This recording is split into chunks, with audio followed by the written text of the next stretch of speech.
هنتكلم النهارده على 2 توبكس مهمين جدا. واحد منهم جاي في امتحان الميد ترم اللي جاي وهو الديجيتال كنترول. هنتكلم على الاستابيليتي، بس في الاول هنشرح الكنترولر ديزاين. ده مش جاي في امتحان الميد ترم بس نبدا بيه في الاول.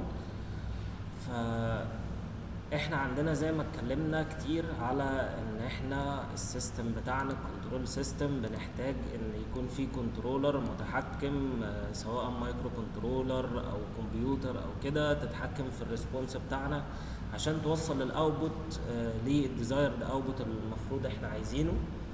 فاحنا المحاضرة دي هنتكلم على الكنترولر ديزاين، ازاي بقى نصمم كنترولر يقدر يوصل لنا الاوتبوت بتاعنا للديزايرد اوتبوت اللي احنا عايزينه. فاول حاجة محتاجين نعرفها معلومة قديمة، ان احنا البول بتاعنا كان بيساوي في الاساس اصلا نيجاتيف سيجما بلس ونيجاتيف جي اوميجا دي. ده مكان البول بتاعنا الطبيعي. طبعا بيعتمد لو جينا نفك السيجما بتساوي اللي هو الجزء الريل الزيتا اوميجا ان الدامبنج ريشيو في الناتشرال فريكوانسي بلس ونيجاتيف الجي اوميجا دي اللي هي الدامبد فريكوانسي. فالترانسفير فانكشن بتاعه السكند اوردر المفروض كنا عارفينها في اللينير كنترول. لما بنيجي نقارن ونجيب الزيتا والاوميجا ان كانت بتكون بالشكل ده، اوميجا ان سكوير على اس سكوير بلس 2 زيتا اوميجا ان في الاس بلس اوميجا ان سكوير. طبعا الايكويشن دي خدناها قبل كده كتير وعرفنا نعوض بيها ونرجع نراجع عليها دلوقتي حالا. فاحنا كنا عرفنا شويه ديفينيشنز للسكند اوردر سيستم بتاعنا، منهم الرايس تايم. وقلنا ان الرايس تايم ده هو الوقت اللي باخده عشان اوصل من الصفر لغايه القيمه بتاعتي اول مره. يعني انا القيمه بتاعتي اللي هي واي ستيدي ستيت، تمام؟ فانا اول مره او الريسبونس بتاعي بيطلع اهو اول مره بيوصل لها في النقطه دي، يبقى الزمن بتاعي هو من اول الزيرو لغايه النقطه دي بالظبط، تمام؟ ده كده بالنسبه للرايس تايم، والقانون بتاعه بيكون باي ناقص بيتا على اوميجا دي. طبعا بيتا دي هي زاويه، تمام؟ هي الزاويه اللي بتعملها ما بين النيجاتيف ريل اكس اكسس والاوريجن بتاعنا. بنبدا من الاوريجن والنيجاتيف ريل اكس اكسس. طيب مش هنستخدم الزاويه دي خالص، بس انا قلت اقول لكم هي ايه زاويه البيتا دي. المهم القانون بتاعها ده اللي هنعوض فيه هو تان انفرس اوميجا دي على ايتا اوميجا ان، هتطلع لنا زاويه. فاحنا طبعا عشان هنا بنعوض براد، فاحنا هنا هنحول من ديجري لراديان بان احنا نضرب في باي على 180. يبقى دايما انتوا خلوا الآلة في المحاضرة دي على الراد عشان الدنيا ما تبوظش معاكم. طيب احنا عندنا بقى قانون الاوميجا دي خلاص عارفينه 60 مرة، وهو الاوميجا ان سكوير روت لواحد ناقص زيتا سكوير. والبيك تايم، البيك تايم طبعا هو الوقت اللي باخده من الزيرو لغاية لما اوصل لأعلى قيمة عندي. فهو ده البيك تايم، يبقى هو ده الوقت اللي باخده عشان اوصل لأعلى قيمة عندي. في مشكلة؟ مش فاهم حاجة؟ وهو بيساوي باي على اوميجا دي. فبالتالي انا عايز اوميجا دي، فاوميجا دي بقدر اجيبها من اوميجا ان والزيتا، ودول طبعا هنقدر نجيبهم لو جالنا اي سؤال من المعطيات اللي معانا. طيب السيتلينج تايم ده تعريفه ان هو الوقت اللي باخده من البداية لغاية لما اوصل لحالة الستيدي ستيت، ان السيستم عندي بقى بيطلع اوتبوت ثابت. فالوقت ده هيكون كل ده لغاية لما اوصل له. فهو ده السيتلينج تايم. السيتلينج تايم ليه قانونين، 5% كرايتيريان و2% كرايتيريان. طيب ال 5% هيساوي 3 على زيتا اوميجا ان، وال 2% هيساوي 4 على ايتا اوميجا ان. طيب بالنسبه للماكسيمم بيك او البيك اوفر شوت، ماكسيمم بيك اوفر شوت او الماكسيمم بيك اوفر شوت برسنتج، بيكون بالقانون ده اللي هو اي باور نيجاتيف زيتا باي على سكوير روت واحد ناقص زيتا سكوير. طبعا لو قال لك برسنتج يبقى في 100%. طيب ايه معناه الماكسيمم بيك اوفر شوت؟ اللي هو اقصى قيمه بقدر اوصل لها بعد قيمه الستيدي ستيت. يعني هي دي الماكسيمم بيك اوفر شوت، مش من البدايه لغايه النهايه. طيب فتعالوا نشوف انا بقى لو عايز اجيب قيمه الستيدي ستيت او القيمه النهائيه اللي هوصل لها. فاحنا قلنا لسه بنقول حالا هي القيمه النهائيه اللي انا بوصل لها، فده معناها ايه؟ ان هي الفاينل فاليو. استخدم قانون الفاينل فاليو ثيرم. ده طبعا كان في التايم دومين، بس اللي احنا بنستخدمه في الاس دومين. او الزد دومين. ففي الاس دومين بتساوي ليميت اس تندس تو 0 لاس واي اوف اس، تمام؟ او بتساوي ليميت في الزد دومين لزد تندس تو 1 لواحد ناقص زد باور ماينس 1 في الواي اوف الزد. طبعا فاكرين القانون ده. طيب. وبالنسبه للستدي ستيت ايرور هي واحد ناقص الفاينل فاليو بتاعتنا. طيب ازاي احول النقطه بتاعتي من الاس بلين للزد بلين؟ قال لك قانون سهل جدا. قال لك مش انت عارف ان العلاقه ما بين الزد والاس هي اي باور تي اس؟ قلت له اه. قال لك وانت عارف ان النقطه اللي احنا لسه اول حاجه بدانا بيها بتتكون من سالب زيتا اوميجا ان بلس ونيجاتيف جي اوميجا دي؟ قال لك اه. قال لك طيب اضربهم في بعض فهيطلع لك الناتج ده، التي هتتضرب فيهم هما الاثنين. قال لك مش هيطلع لك هنا اي ريل وهنا اي ايماجينري؟ قول لي اه. اقول لك طيب مش في الاي لما بيكون عندي اي اكس واي اقدر افكها لاي اكس في اي واي؟ قال لك ماشي، يبقى انت فك دي لوحدها، يبقى اهي لوحدها اهي. طيب والاي باور جي قال لك بتتفك الكوزاين الباقي، يعني انا هشيل الجي خالص يبقى اوميجا دي في التي. طيب زائد ناقص جي ساين اوميجا دي في التي. طب ليه زائد ناقص؟ لان احنا عندنا في الكوزاين بتاكل السالب، فاحنا يبقى هنا عندنا احتمال الكوزاين ان هي لما تكون مره بوزيتيف ومره بنيجاتيف برضه هتفضل بوزيتيف، يبقى الكوزاين عندي ثابت. طب في الساين لا، ما بتاكلش السالب، فمره هتكون بوزيتيف ومره هتكون نيجاتيف. مفهوم يا شباب؟ طيب فدي المعلومات اللي احنا عايزينها، وفي معلومتين كمان هنعوزهم بس دول هنشرحهم في الامثله عشان ليهم اثبات. برضو الاثبات مش عليكم تحفظوا القانون على طول، بس انا هحاول افهم لكم الاثبات ان شاء الله. فاول سؤال هنا قبل ما نبدا السؤال. طيب فاحنا يا شباب عندنا اول سؤال في الشيت كان بيقول لنا ان احنا عندنا second order continuous system. المهم بيقول لك required to have a damping ratio، يبقى هو مديك الزيتا ب7/10، يبقى احنا ايه؟ قلنا الزيتا ب7/10 والسيتلينج تايم 1 سكند، يبقى التي اس ب1 سكند. هو عايز البولز في الاس دومين وعايز البولز في الزد دومين، وبيقول لك استخدم ان الزد بتساوي اي باور اس if the input and the output of the system are sampled every 1 second. طيب يبقى هو مديك ان التي اس بتاعتك اللي هي تي اس بتساوي 1 ثانيه، 1/10 ثانيه، تمام؟ فاحنا هنجيب طبعا احنا معانا الزيتا، يبقى محتاجين الاوميجا ان. طيب قانون التي اس قانون الديفولت بتاعه، تعالوا بقى خلاص يبقى احنا كده فهمنا عايزين نجيب ايه. الديفولت بتاع التي اس هو عند 2% كرايتيريا، تمام؟ فالقانون بتاعنا اللي هو 4 على زيتا اوميجا ان بتساوي 1 ثانيه اللي هو قال لك التي اس. طيب يبقى 4 احنا معانا الزيتا 7/10 في اوميجا ان، يبقى احنا كده لا هو مش قايل لك 2%. احنا الديفولت لو ما قالناش 2%، لو قال لنا 2% او 5% نسمع الكلام، تمام؟ طيب يبقى احنا كده بالتالي هنجيب الاوميجا ان عادي جدا راد لكل سنه. طيب الاوميجا دي بتساوي اوميجا ان سكوير روت لواحد ناقص زيتا سكوير. طب احنا معانا الزيتا والاوميجا ان، يبقى هنعوض هيطلع لنا الاوميجا دي بالقيمه دي. طيب احنا قلنا في الاس دومين ان البول بتاعنا سالب زيتا اوميجا ان بلس او ناقص في او قصدي جي اوميجا دي. احنا معانا الزيتا والاوميجا ان والاوميجا دي، يبقى هنعوض هتطلع لنا دي البوينت بتاعتنا. يبقى احنا جبنا البولز ات الاس دومين او الاس بلين. طيب بالنسبه دي الزد هو قال لك ان التي اللي هي السامبلنج اللي هي التي بتاعتنا ب1/10 ثانيه. طيب يبقى الزد زي ما قلنا ان القانون ده بقى نحفظه على طول، يعني مش شرط كل شويه نقعد ايه نستنتجه. يبقى اي بار نيجاتيف ايتا اوميجا ان في التي كوزاين اوميجا دي تي بلس او ناقص جي ساين اوميجا دي تي. طب احنا معانا الاوميجا تي دي ومعانا التي ومعانا الايتا او زيتا قصدي ومعانا الاوميجا ان.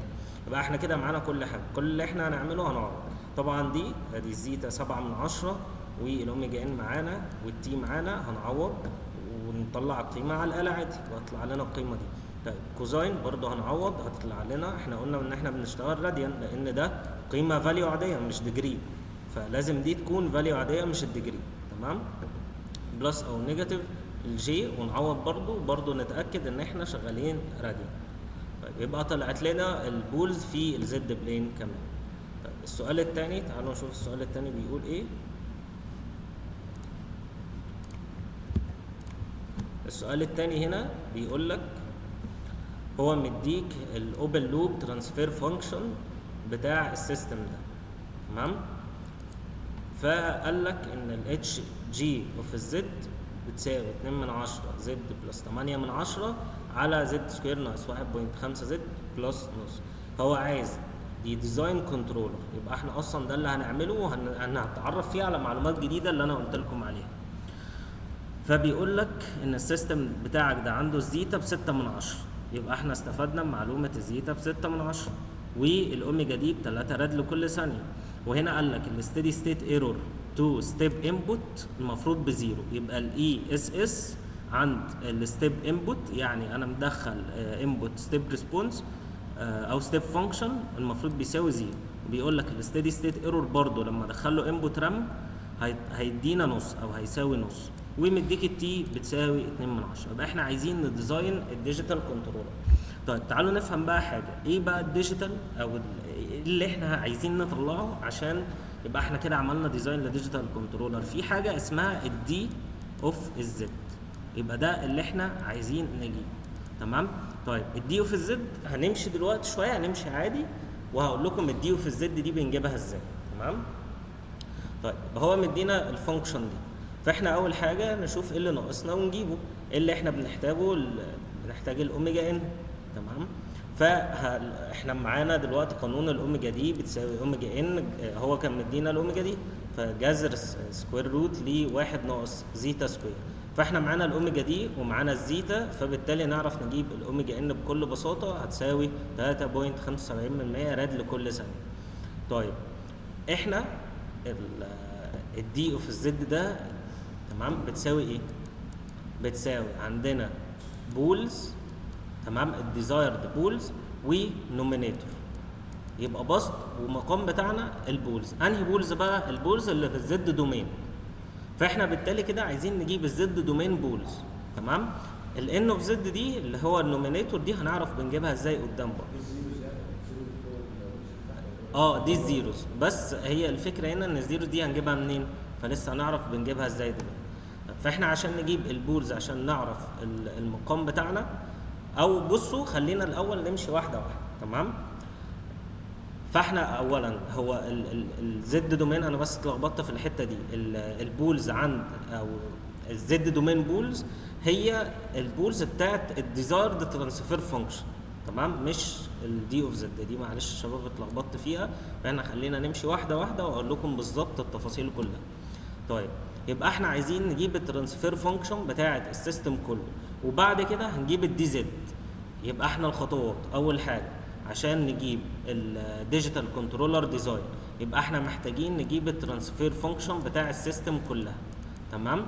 هنجيبها الترانسفير فانكشن دي الزد دومين بولز، تمام؟ طيب بعد ما نجيب البولز هيبقى ناقص لنا النومينيتور اوف الترانسفير فانكشن. هنعرف هنجيبها ازاي؟ باستخدام المعلومه اللي هو اداها لنا الاوبن لوب بولز، تمام؟ او الاوبن لوب قصدي ترانسفير فانكشن. هنعرف نجيب التي اوف الزد. طيب جبنا التي اوف الزد كلها، الدي اوف الزد في قانون برضو ده هنستنتجه مع بعض دلوقتي. الدي اوف الزد بتساوي ايه؟ بتساوي 1 على الاوبن لوب ترانسفير فانكشن اللي هي الاتش جي اوف زد. انا بشرح لكم الفكره وهنشوفها كلها دلوقتي في الترانسفير فانكشن اللي احنا هنجيبها على 1 ناقص الترانسفير فانكشن. فاحنا بالتالي اول حاجه لازم نجيب الترانسفير فانكشن ونعوض بيها هنا. طب يبقى قلنا الترانسفير فانكشن بتيجي ازاي؟ الزد دومين بولز هي المقام بتاعنا، والبسط هنعرف بنجيبه ازاي دلوقتي. فاهمين؟ في مشكله؟ طب تعالوا نشوف العملي عشان اكيد تهتوا. يبقى احنا اول حاجه زي ما قلنا ان احنا محتاجين نجيب البولز في الزد بلين او الزد دومين. يبقى البولز زي ما قلنا القانون بتاعنا ثابت، ده محتاجين نحفظه يا شباب. يبقى احنا معانا الزيتا وجبنا الاوميجا ان والتي هو مديها لنا جيفن، تمام؟ ومعانا الاوميجا دي كان مديها لنا جيفن والتي مديها لنا جيفن. يبقى احنا هنعوض تعويض مباشر، تمام؟ بالاله نحسب كل ده، هيطلع لنا البولز بتاعتنا 0.526 بلس ونيجاتيف 0.36 جي. تمام. طيب يبقى احنا قلنا ديزايرد ترانسفير فانكشن هي نومينيتور، ده هنعرف بنجيبه ازاي على البولز بتاعتنا اللي احنا جبناها. طب البولز بتتكتب ازاي؟ زد ناقص، تمام. مش احنا كان مثلا لو كان عندنا فانكشن مثلا اس سكوير بلس تقريبا 6 اس بلس 2 او 3 ايا كان، كانت مثلا بتدينا قوسين. لو جبنا على الآلة مثلا طلع لك الاس بتساوي 3 واس بتساوي 2 مثلا، فكنا بنحط هنا اس ناقص اول بول اللي هو 3 او اول روت، وهنا اس ناقص 2، يبقى احنا كنا بناخدها بالنيجاتيف فاليو، صح كده؟ هي هنا نفس الفكره. يبقى احنا عندنا جبنا البولز اهي، يبقى زد ناقص، تمام. فالقيمه بتاعتنا الاولانيه اهي 0.526، تمام. في الاول كان ايه؟ بوزيتيف، يبقى بوزيتيف 0.36 جي، يبقى ده عندنا اول قوس. طب القوس الثاني هيبقى زد ناقص برضه، تمام، برضه نفس القيمه اللي هي 0.526. هنا هناخد بقى الفاليو الثانيه اللي هي ناقص واكتبها عادي 0.36 جي، فهي يبقى زد ناقص 0.526 بلس الجي، وهنا ماينس الجي، يبقى الاشاره اللي بتتغير بتاع الجزء الايماجينري، تمام. مفهومه دي؟ طيب يبقى احنا كده جبنا التي اوف زد، بس جبنا ايه؟ جبنا منها المقام بس. يبقى احنا قلنا ان المقام بتاع الديزاير ترانسفير فانكشن هو ايه؟ البولز في الزد دومين اللي هو ليها قانون ثابت.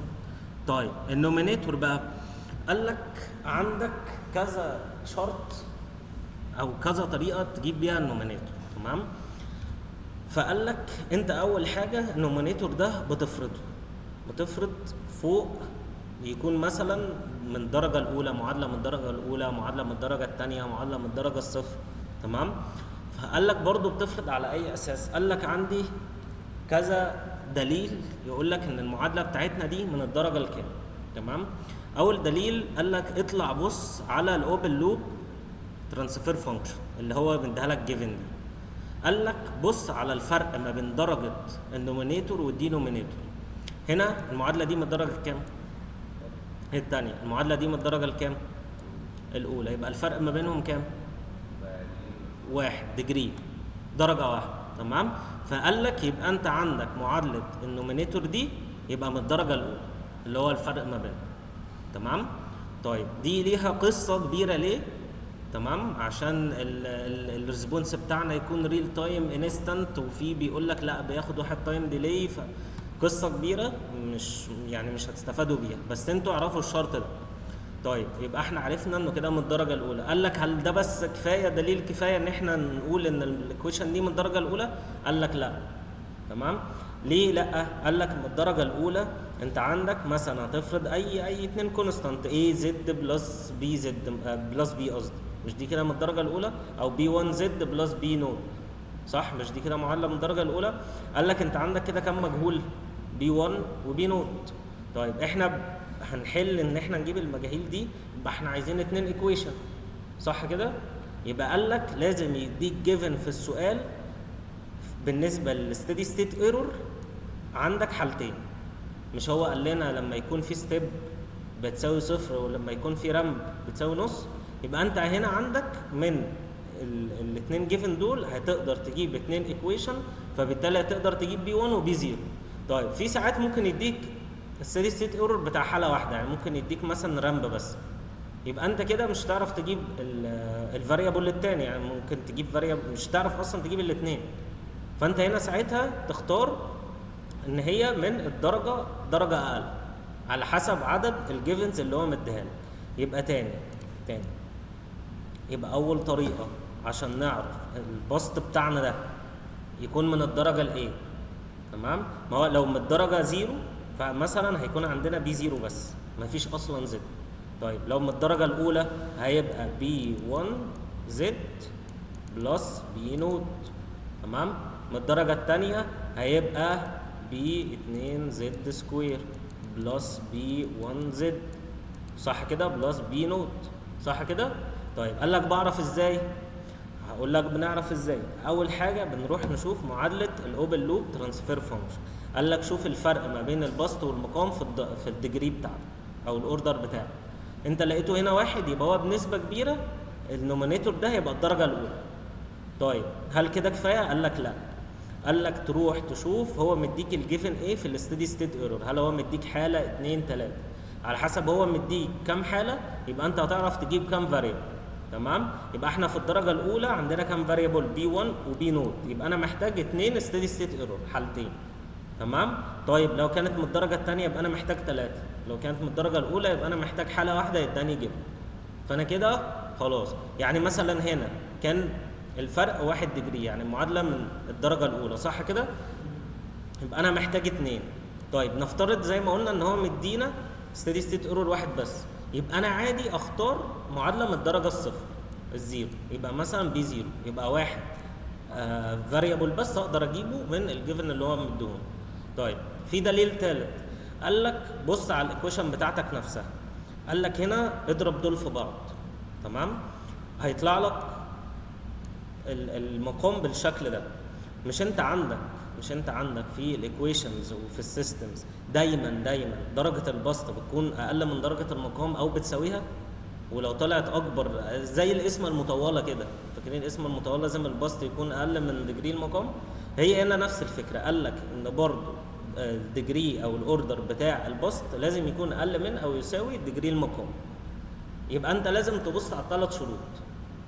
تمام؟ يبقى اول شرط تمام ان احنا نشوف الفرق هنا، يبقى الفرق 1، يبقى احنا بنسبه كبيره احنا الايكويشن بتاعتنا الديجري الاولانيه. طيب الشرط الثاني، هل الديجري الاولانيه دي اقل من او تساوي ديجري المقام؟ يبقى الشرط الثاني اتحقق. طب الشرط الثالث، هل انا في الديجري الاولانيه يبقى المفروض معايا كام فاريبل؟ 2 فاريبل. هل الاثنين فاريبل دول معايا 2 ستيدي ستيت ايرور هو مديهم لي جيفن؟ يبقى انا كده خلاص اتاكدت ان هي من الدرجه الاولى. تمام؟ اتعلمتوها؟ طيب فاحنا هنا من الثلاث شروط دول اتاكدنا ان هي من الدرجه الاولى.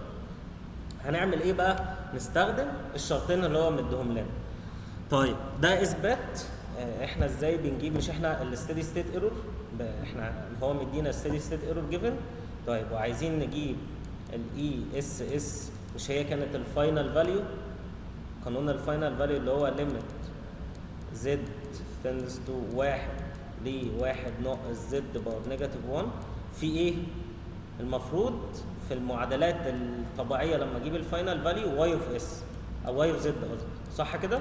طيب انا بجيب الستيدي ستيت ايرور، يبقى انا ما بجيبش الفاينل فاليو للفانكشن بتاعتي، انا بجيب الفاينل فاليو لايه؟ ده ايه؟ مش ده ايرور؟ بجيب الفاينل فاليو للايرور بتاعي اي اوف زد. تمام؟ طيب فده المفروض القانون اللي انتوا عارفينه. تمام؟ طيب الاي اوف زد بقى نفسها، هل هو مدالك جيفن؟ قال لك لا، قال لك بتحفظها. تمام؟ طيب بتحفظها ازاي؟ قال لك انت عندك برضو الاثبات بتاعها ده انا جايبه لكم، المفروض برضو ما تكتبوش في حل السؤال. مش احنا عارفين لو احنا عندنا السيستم كده، تمام؟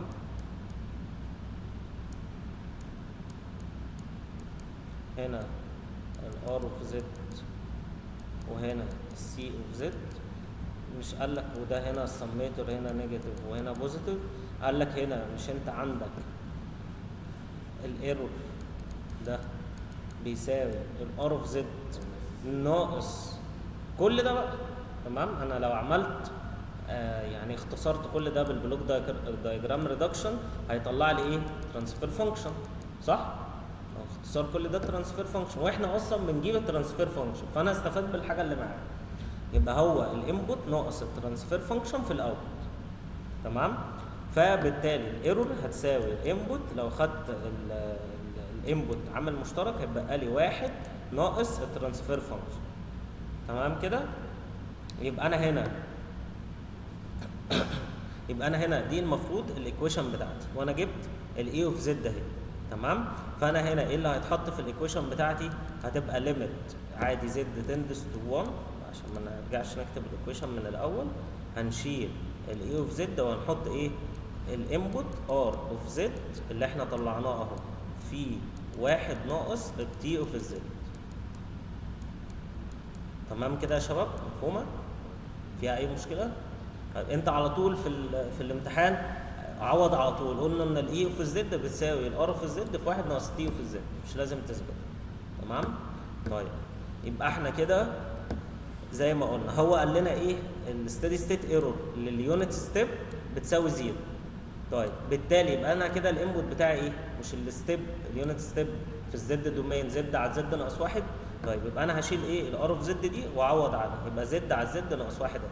تمام؟ في 1 ناقص التي اوف زد. صح كده؟ والتي اوف زد معايا، يبقى انا هعوض هنا اهو مكان التي اوف زد، يبقى 1 ناقص التي اوف زد اهو. واحنا هنا زد 1 ناقص زد باور نيجاتيف 1 هي زد ناقص 1 على الزد. طيب زي ما قلنا تعالوا نثبتها زي المره اللي فاتت. يبقى 1 ناقص زد باور نيجاتيف 1. طيب لو جينا نوحد مقامات دي هتبقى 1 على الزد ناقص 1 زد باور نيجاتيف 1 اللي هي 1 على الزد. نضرب دي في دي، يبقى أول حاجة نضرب المقام في المقام زد. طيب 1 في زد وسالب 1 في 1 يبقى ناقص 1، يبقى هي دي هي دي. يبقى الاتنين دول هيطيروا بعض، هيبقى لي دي. يبقى 1 ناقص الايكويشن اللي أنا جبتها فوق. تمام؟ طيب هعوض بإيه؟ بالزد تساوي 1 عشان أنا هنا عندي ليميت. المفروض الكلام ده كله هو قال لي ان الستيدي ستيت بيساوي 0 للستيب، فانا هساويه كمان بالزيرو. تمام؟ طب لما اعوض بواحد يبقى 1 ناقص عادي، الزد دي هتبقى بواحد والزد دي هتبقى بواحد، دي 1. فهنا هيبقى لي ايه؟ بي 1 بلس بي نود على لو جمعت دول هيديني القيمه دي. طيب يبقى انا كده قدرت اطلع ايكويشن اهو ما بين البي 1 والبي نود. يبقى انا كده معايا معادله في 2 فاريبل، يبقى انا محتاج عشان احل اجيب الاثنين فاريبل دول معادله ثانيه. فهو اداني ايه؟ قال لك ان هي سعه الرمب بتساوي تقريبا نص. طيب الرمب يبقى الانبوت بتاعي ايه؟ تي زد على زد ناقص 1 الكل سكوير. المفروض ان الاي اس اس بتساوي نص، بعوض بنفس الايكويشن بقى دي زد ناقص 1 على الزد. والرمب هنعوض، احنا التي كان مدالنا ب 2 من 10 فهننزلها زي ما هي 1 ناقص نفس الايكويشن اهي بتاع التي اوف زد. طيب هنلاحظ هنا حاجه. تمام؟ يعني انا هنا كنت عايز امشي للاخر واثبت لكم ان حتى لو بسطته هيتبقى لكم في المقام زد ناقص 1. تمام؟ طيب زد ناقص 1 ده مش هو المفروض اعوض الزد بتساوي 1؟ طيب يبقى هيطلع لي 0 في المقام. تمام؟ فدي مش هتنفع. فانا لو انتوا فاكرين في الليميت كان في عندنا قاعده اسمها لوبيتال رول، فاكرينها؟ المهم هي سهله جدا. يبقى انت هنا عندك الايكويشن واقفه لغايه هنا اهو بتساوي نص ومش هتنفع تعوض بالليميت. فقال لك لوبيتال رول، قال لك تعمل ايه؟ قال لك بسط لي الايكويشن يكون حاجه اقدر اشتقها. تمام؟ يعني بسط لي البسط والمقام يكون مثلا زد باور 3 بلس 5 زد باور 2 بلس 3 زد. قال لك بسطها لي معادله عادي جدا اقدر اشتقها. مشتقه يعني هتشوفوا دلوقتي احسن عشان مش فاكر اللفظ اسمه. المهم هي هتطلع لك 0 على 0. فانت هنا هتبسط البسط، كل اللي هتعمله ايه؟ هنا كده هتعمل ايه؟ هتقوم عامل توحيد مقامات في الجزئيه دي، صح؟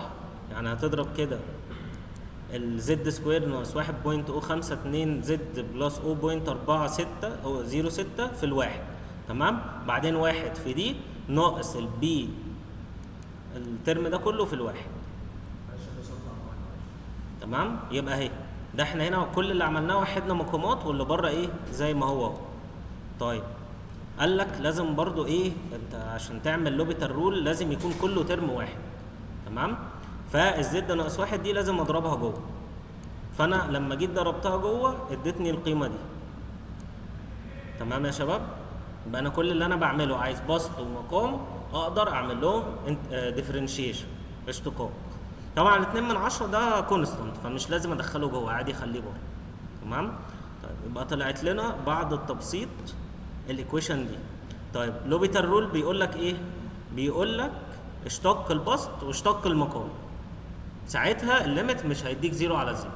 طيب اشتق البسط هيبقى ايه؟ زد سكوير ب 2 زد، 2 زد اهي.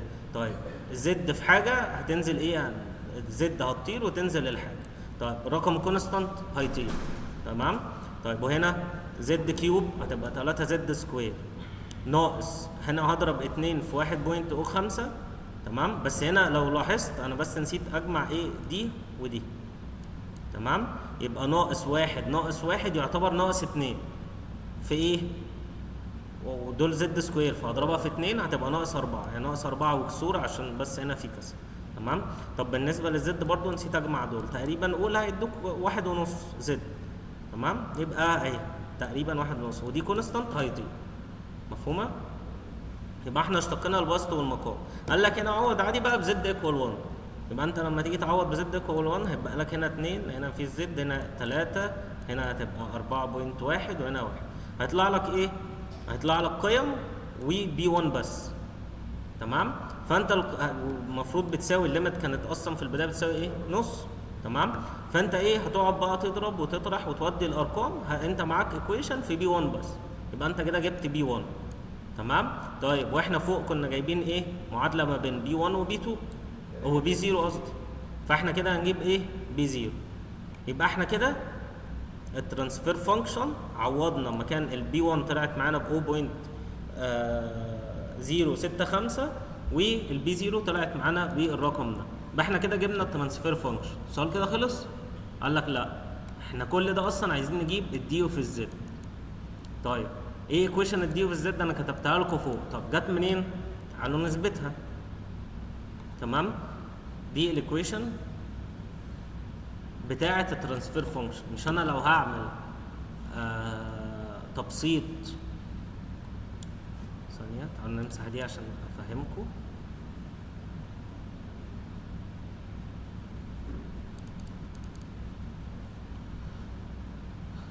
طيب يا شباب، مش احنا قلنا هنا ان كل ده هو التي اوف الزد؟ يعني انا المفروض اعمل بلوك دايجرام ريدكشن، صح كده؟ هيديني التي اوف الزد. طيب يبقى احنا هنا هو سمالي الاوبن لوب ترانسفير فانكشن جي اتش اوف زد، صح كده؟ يبقى جي اتش اوف زد على 1 زائد جي اتش اوف الزد. طبعا ده كده الايكويشن من غير اصلا ما احط الكنترولر بتاعي. طب لما احط الكنترولر، مش الكنترولر بيبقى مكانه هنا كده صح؟ يبقى ايه؟ واسمه دي اوف زد، يبقى هنا هضرب في دي اوف الزد، وهنا هضرب في الجزء اللي جنب الواحد ده دي اوف الزد. تمام؟ عرفتوا الايكويشن بتاع دي اوف الزد جت منين؟ طيب تعالوا ننزل كده الاثبات بتاعها اهو. يبقى انا جبت هي دي بالظبط اللي انا كنت كاتبها لكم فوق. طيب قال لك ايه؟ كل اللي انا عايزه الدي اوف الزد، يبقى قال لك اضرب طرفين في وسطين، يبقى التي اوف الزد هضربها هنا، يبقى تي اوف الزد بلس دي اوف الزد اتش جي اوف الزد في تي اوف الزد اهي. تمام؟ هتساوي ايه؟ اضرب ده هنا يبقى دي اوف الزد اتش جي اوف الزد. انا عايز اجيب الدي اوف الزد، يبقى كل اللي اعمله هخلي كل الترمات اللي فيها دي اوف الزد جنب بعض، يبقى انا ايه؟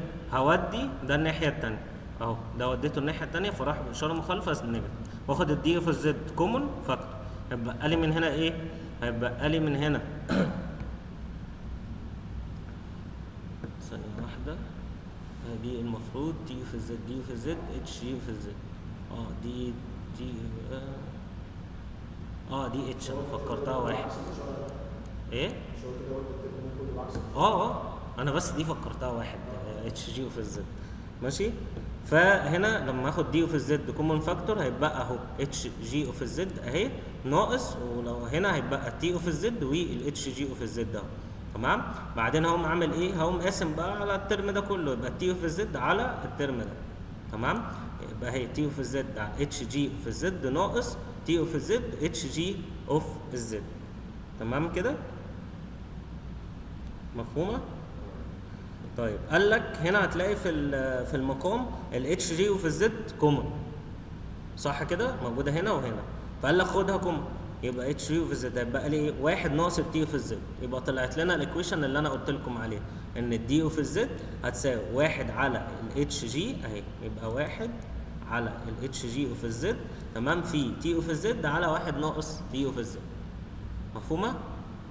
في اي مشكله في الخطوات دي؟ تحفظوها، انا قلت لكم جت منين عشان بس ما تحسوش ان الدنيا حفظ وخلاص.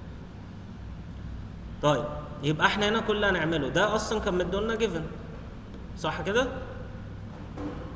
هنقلب هو واحد على الكلام ده يبقى بقلب. واحنا جبنا التي اوف الزد، جبنا النومينيتور والدينومينيتور صح كده، ده اللي هو كان البولز زي ما احنا ما اتفقنا صح، وده كان النومينيتور اللي هو افترضنا فيه بي 1 زد بلس البي نود. تمام، بس تضرب ده في ده، عايز تسيبها كده تمام، اضرب ده في ده وتطلع لي ايكويشن، ده الايكويشن النهائيه.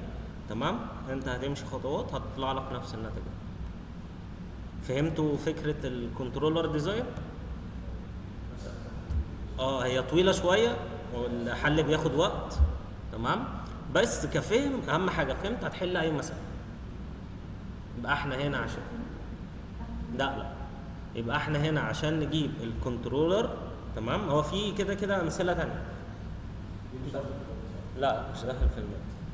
يبقى احنا عشان نجيب الكنترولر ديزاين يبقى زي ما احنا قلنا ان احنا بنحتاج نجيب الترانسفير فانكشن، هي ليها قانون محتاجه ترانسفير فانكشن. ترانسفير فانكشن المقام بتاعها هو الزيرو، البولز بتاع زد دومين، والبسط بتاعها بنستنتجه من الستيدي ستيت ايرور الجيفن. سهله كده، عرفتوا الجملتين دول هتعرفوا تحلوا اي سؤال. طيب السؤال الثالث بيقول لنا design a digital controller such that the poles of the following closed loop system are placed at z equal. ده مديك البولز جاهزه بتاع الزد دومين اهي. يبقى هو الراجل كده محترم موفر علينا. تمام، بيقول لك ان ذا زد بلين، يعني هو اصلا قايل لك زد 1 و 2، فهو بيوضح لك ان ده في الزد بلين مع ان هي واضحه جدا. يقول لك ان الستيدي ستيت ايرور ان ذا ستيب ريسبونس ماست بي زيرو. يبقى احنا كده لاحظنا الجيفن ايه؟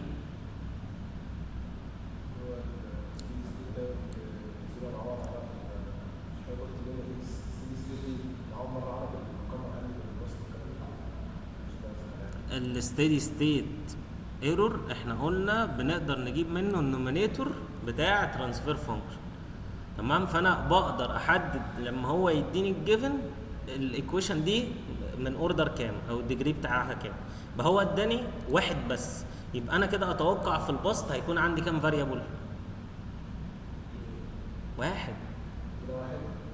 هو مديك ستيدي ستيت ايرور واحد لما يكون ستيب ريسبونس بزيرو.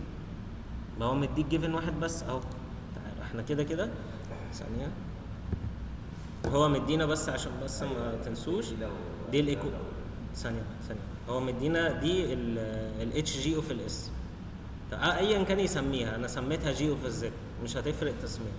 وده هنا مكان طبعا الكنترولر، يعني هو مش محتاج يو، بس احنا المعلومه دي عشان ما تقولوش جبناها منين. يبقى هو مدينا الايكويشن دي. تمام، انا كل اللي عملته ان انا ضربت القيمتين طلعت لنا ايه الايكويشن، بس ايه لما خليت المقام معادله بولينوميال. طيب هو مديك الديزايرد بولز ومديك الستيدي ستيت ايرور بتاع الستيب ريسبونس بزيرو. يبقى هو مديك كام جيفن للستيدي ستيت ايرور؟ واحد. طيب مش احنا قلنا النومينيتور بنحدده عن طريق 3 نقط او 3 شروط؟ يا اما بنشوف هنا الايكويشن اللي مديها لنا ده هنا الدرجه الثانيه وده هنا الدرجه صفر، صح كده؟ طيب يبقى الفرق ما بينهم ايه؟ 2، صح كده؟ يبقى احنا المفروض هنا تبقى ايه الايكويشن بالدرجه الثانيه. طب هبص للشرط الثاني، هو مديني كام جيفن؟ يبقى الايكويشن من الدرجه الثانيه، يبقى انا محتاج كام فاريبل؟ 3، صح؟ لما عرفتكم فوق هل هو هنا مديني 3؟ لا مديني واحد بس، يبقى مش هتنفع معايا الفكره دي. طيب الشرط الثالث اللي ياكد لي ان انا احطها من الدرجه الزيرو، هنا دي الدرجه الكام؟ الثانيه، يبقى انا البسط المفروض بتاعي يبقى اقل من او يساوي الدرجه الثانيه، صح؟ يبقى الاوردر زيرو دي ينفع؟ يبقى ينفع. فهمتوا الفكره؟ عشان نفس الفرق اللي هو نفس الفرق اللي عملناه في الكويشن ولا لا، احنا قلنا ان البسط هنا بتاع ترانسفير فانكشن لازم يكون الاوردر بتاعه اقل من او يساوي اوردر المقام، يعني اقل من او يساوي الاثنين، يعني ممكن يكون 2 او 1 او 0. تمام؟ طيب احنا معانا كام ايكويشن نقدر نجيب بيها فاريبلز؟ واحده بس، يبقى انا عايز اوردر 0. طب هل هنا ينفع اوردر 0؟ مش احنا قلنا 2 و1 و0؟ يبقى ينفع اوردر زيرو. فهمت الفكره؟ فاهمين؟ طيب يبقى احنا كده جاهز جدا جاهز جدا. هو مدينا الديزايرد بولز، يبقى جاهز ان انا اجيب المقام. تمام. طيب انا هنا قلت ابسطها. طيب انت لو عايز تبسط الايكويشن دي، عندك قوسين زي ما احنا قلنا زد ناقص ال4 من 10، وناخد اول واحده اللي هي بلس 4 من 10 جي اهي، صح كده؟ وزد ناقص ال4 من 10، وناخد تاني اوبشن اللي هو ناقص 4 من 10 جي. طيب انت لو عندك قوسين زي دول مضروبين في بعض، تمام، المفروض بتفكهم ازاي؟ عادي جدا انك تضرب ده في ده وده في ده وده، بس هيطلع لك 9 تربع، بقى طويله وتقعد بقى تجمع وتطرح وكده. قال لك لو قوسين بالطريقه من الاخر البولز، من الاخر لو عندك بولز، قال لك ده A سكوير عشان تبسطها ناقص B سكوير. طيب ال A قال لك ايه ال A؟ قال لك الجزء الريل. طب الجزء الريل هنا ايه؟ زد ناقص 0.4، ده الريل. هو الزد ايماجينري فيها جي ايه؟ ده الريل. يبقى قال لك لا 0.4، ده قوس، فتحت قوس. تمام. طيب يبقى الريل سكوير ناقص الايماجينري سكوير. فين الايماجينري؟ جي 0.4 كل سكوير. يبقى عرفتوا دي جت منين؟ الريل سكوير ناقص الايماجينري سكوير. طيب دي هنفكها، يبقى زد سكوير 4 من 10 سكوير ب8 من 10 زد ناقص الاول، لا اسف دي لما نيجي نفكها الاول في نفسه، الاول في الثاني في 2 والثاني في نفسه. تمام. يعني الاول في الثاني في 2 يبقى نيجي في 8 من 10 زد، والاخير في نفسه 16 من 100. طب ودي الجي سكوير بكام؟ بسالب 1. تمام. ولا 4 من 10 سكوير ب 0.16. طب السالب 1 بتاع الجي هطير السالب 1 بره، يبقى هتبقى 0.16 بالبوزيتيف. يبقى طلعت معانا، جبناها اهو، فكيناها اهو، صح كده؟ في اي مشكله؟ يبقى ده المقام بتاعنا. يبقى واحنا اتفقنا ان هنا اوردر كام؟ 0. يبقى احنا لازم نفكر الاوردر ده المفروض يطلع كام عشان ما نحلش غلط. طيب هو مدينا الجيفن، قال لك لما ستيب انبوت، يبقى احنا عندنا المعادله اللي نحفظها على طول، ستيدي ستيت اور ليميت زد تندس تو 1 زد ناقص 1 على الزد، دي ثابته. هنا ده الار اوف زد في 1 ناقص التي اوف زد. ار اوف زد اهي زد على زد ناقص 1 عشان هو قال لنا ايه؟ يونت ستيب. 1 ناقص تي اوف زد، تي اوف زد جبناها اهي. طيب المفروض الكلام ده بيساوي صفر، يبقى اهو لما عوضنا كله اهو بيساوي صفر. معانا ايكويشن فيها فاريبل واحد، يبقى انا اقدر اجيب البي 0 على طول. يبقى انا جبت البي 0، يبقى نعوض على طول التي اوف زد تساوي 1 على جي اوف زد في تي اوف زد على 1 ناقص تي اوف زد. دي الايكويشن الثانيه اللي نحفظها. تمام. هنعوض بالقيم، نضرب وخلاص كده السؤال خلص. فيها مشكله؟ كده بقت اسهل بكتير، بس هو المشكله ان السؤال طويل ومحتاج بس تفكر فيه الاول. طيب تعالوا نشوف السؤال الرابع. السؤال الرابع هنا بيقول لك عايزك تديزاين كنترولر ومديك ان البيك اوفر شوت برسنتج 20%، سيتلينج تايم اقل من او تساوي 10 ثانيه 2%. هنا كاتب لك. تمام. يبقى انت هتعوض بقانون ال 2%. والزيرو ستيدي ستيت ايرور فور ستيب اند رامب انبوتس بكام؟ بزيرو. يبقى بيقول لك اند زيرو ستيدي ستيت ايرور فور ستيب اند رامب انبوتس. يبقى هو كده مديني 2 ايه؟ ايكويشن. يبقى انا اقدر اجيب كام فاريبل؟ 2 فاريبل. يبقى المعادله من الدرجه الكام؟ الاولى. تمام. طيب بيقول لك اسيوم ان ستامبلنج تايم اللي هي تي كابيتال ب1 من 10 والكي ب4 من 10. طيب ومديك هنا الجي اوف الاس، ديك هنا الجي اوف الاس. بيقول لك هنا زيرو اوردر هولدر، ده لازم نعوض عنه، اللي هو 1 ناقص اي باور تي اس على اس. تمام. طيب يبقى هو كده بيفكرنا ايه؟ بالمحاضره اللي فاتت اللي احنا خدناها. طيب يبقى هو مديني كل الجيفنجز دي. تمام. طيب اول حاجه تعالوا نستفاد منها وهي التي اس. تمام. فالتي اس عند ال 2% كرايتيريان 4 زيتا اوميجا. طيب وهو كان مدينا الزيتا، لا ما كانش مدينا الزيتا. تمام، نستخدم قانون ماكسيمم بيك اوفر شوت. برضو محتاج تفكر تبدا منين الاول عشان هو مديك جيفنج كتير قوي. ماكسيمم بيك اوفر شوت احنا عارفين ان هو ما فيهوش غير الزيتا بس، فاحنا هنقدر نجيب الزيتا من هنا على طول. ايه هو مديها لنا جيفن اقل من او تساوي 20%، يبقى احنا ناخد ان هي بتساوي 20%. طيب 20% اللي هي كام؟ 2 من 10. فاهمين الفكره؟ تمام، فهتطلع لنا على طول ب 0.456. طيب نستخدم قانون السيتلينج تايم عن 2%، هي 4 على الزيتا اوميجا ان، واحنا جبنا الزيتا يبقى ايه؟ نجيب الاوميجا ان على طول.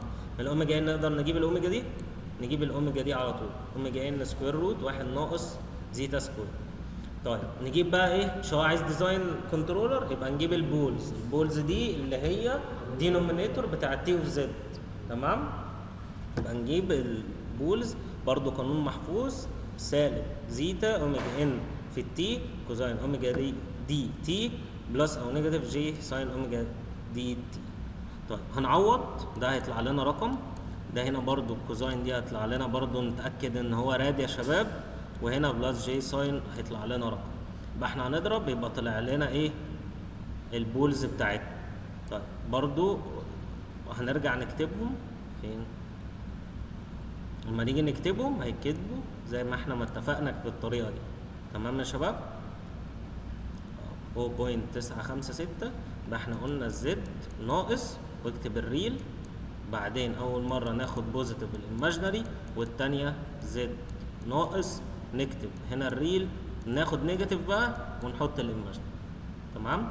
طيب مش احنا عارفين ان الدي اوف زد بتساوي 1 على الجي اتش اوف زد في تي اوف زد على 1 ناقص تي اوف زد. طيب هو كل مره كان بيدينا الجي اتش اوف الزد، هنا ما ادهلناش، ادالنا ايه؟ ادالنا بيقول لك ان هنا دي زيرو اوردر هولدر. تمام، ومدي لك الجي اوف الاس. يبقى احنا ايه؟ لازم اصلا نجيب ايه المره دي في السؤال ده؟ هنجيب التي اوف الزد وهنجيب الجي اتش اوف الزد. تمام.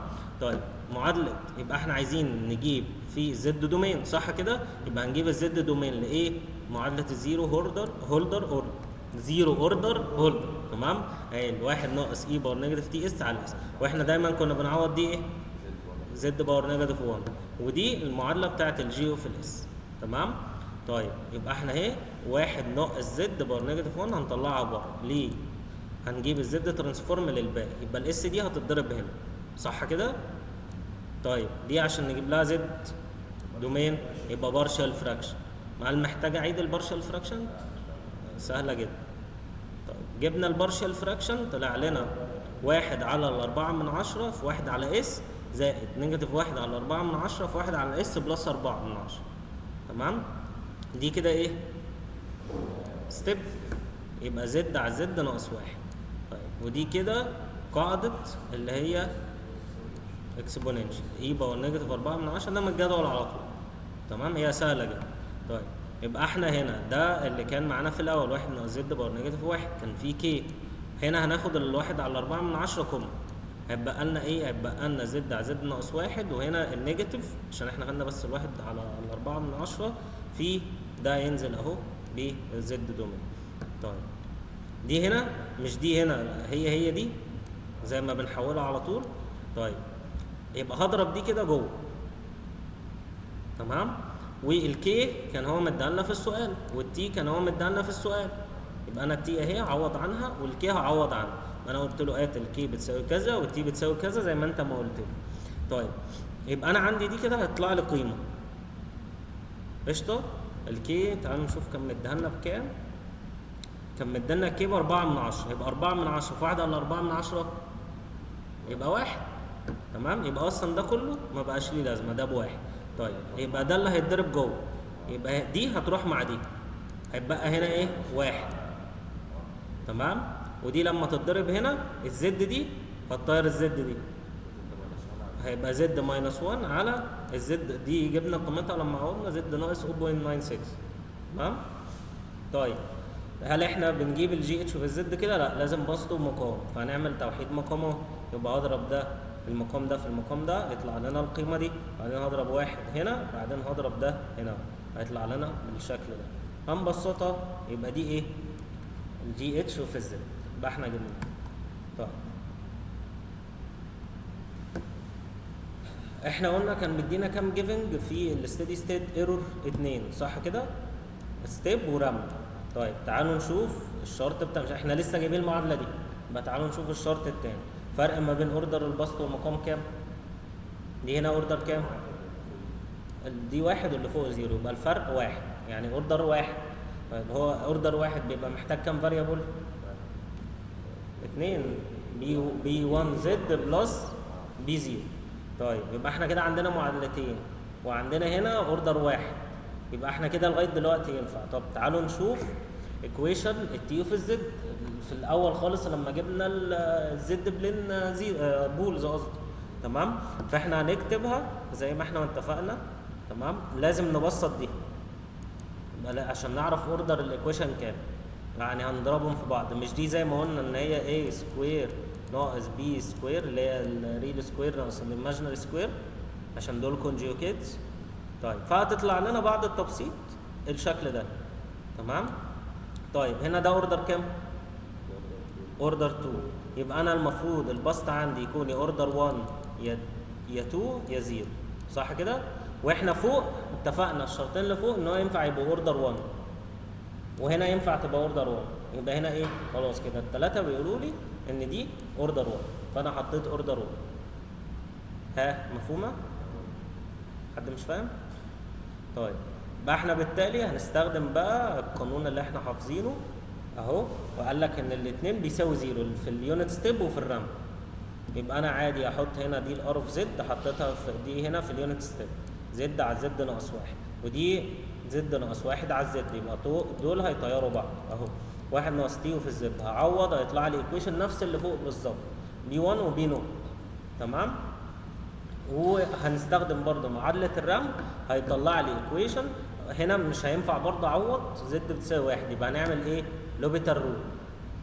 يبقى لازم نبسط البسط والمقام بحيث ان هم زد سكوير يبقوا بولينوميال من الاخر كده. يبقى انا بسطته اهو، قعدت اضرب لغايه لما بسطته بالشكل ده. اعمل ايه؟ قال لك اشتق البسط واشتق المقام. طيب هاجي هنا اشتقت هنا لسه كنت ببسط، هنا اشتق اهو البسط والمقام، هيطلع لي بالشكل ده. يبقى اطلع لي بي 1 المفروض بيساوي 0. تمام. ايكويشن يعني في بي 1 والمفروض الايكويشن كلها بتساوي 0. يبقى هنا اقدر اجيب البي 1 هي نفس اللي فوق بالظبط تطلع لك نفس الشكل، والبي 0 اقدر اجيبها من المعادله الاولانيه. في لغايه هنا مشكله اعيد اي حاجه؟ اعيدهم تاني من الاول؟ طيب يبقى انا جبتهم خلاص. يبقى انا كده جبت الترانسفير فانكشن كلها اهي. هعوض مكان البي 1 وهعوض مكان البي 0. طيب ويبقى بالتالي الدي اوف الزد 1 على الجي اتش اوف الزد اللي انا جبتها، والدي اوف زد هعوض اللي انا كنت جايبها، وابسط في الاخر خالص لغايه برضه لما اجيب مقام بولينوميال وبسط بولينوميال. في اي مشكله؟ ان احنا نجيب الدي اوف الزد في الاخر. بقى احنا نركز ان احنا عايزين نحفظ قانون الدي اوف الزد وقانون الليميت اللي هو ده. تمام. وقانون اللي احنا نجيب بيه البولز في الزد دومين. مش استخدمناش عشان نفس اللي هو سؤال البولز، بس مش استخدمناه في السؤال اللي فات. هو كان مدينا البولز جاي، قال لك البولز في الزد دومين. صعبه الديجيتال كنترولر؟ اتفهمت؟ في اي مشكله فيها؟ تعالوا بقى نشوف الاستابيليتي.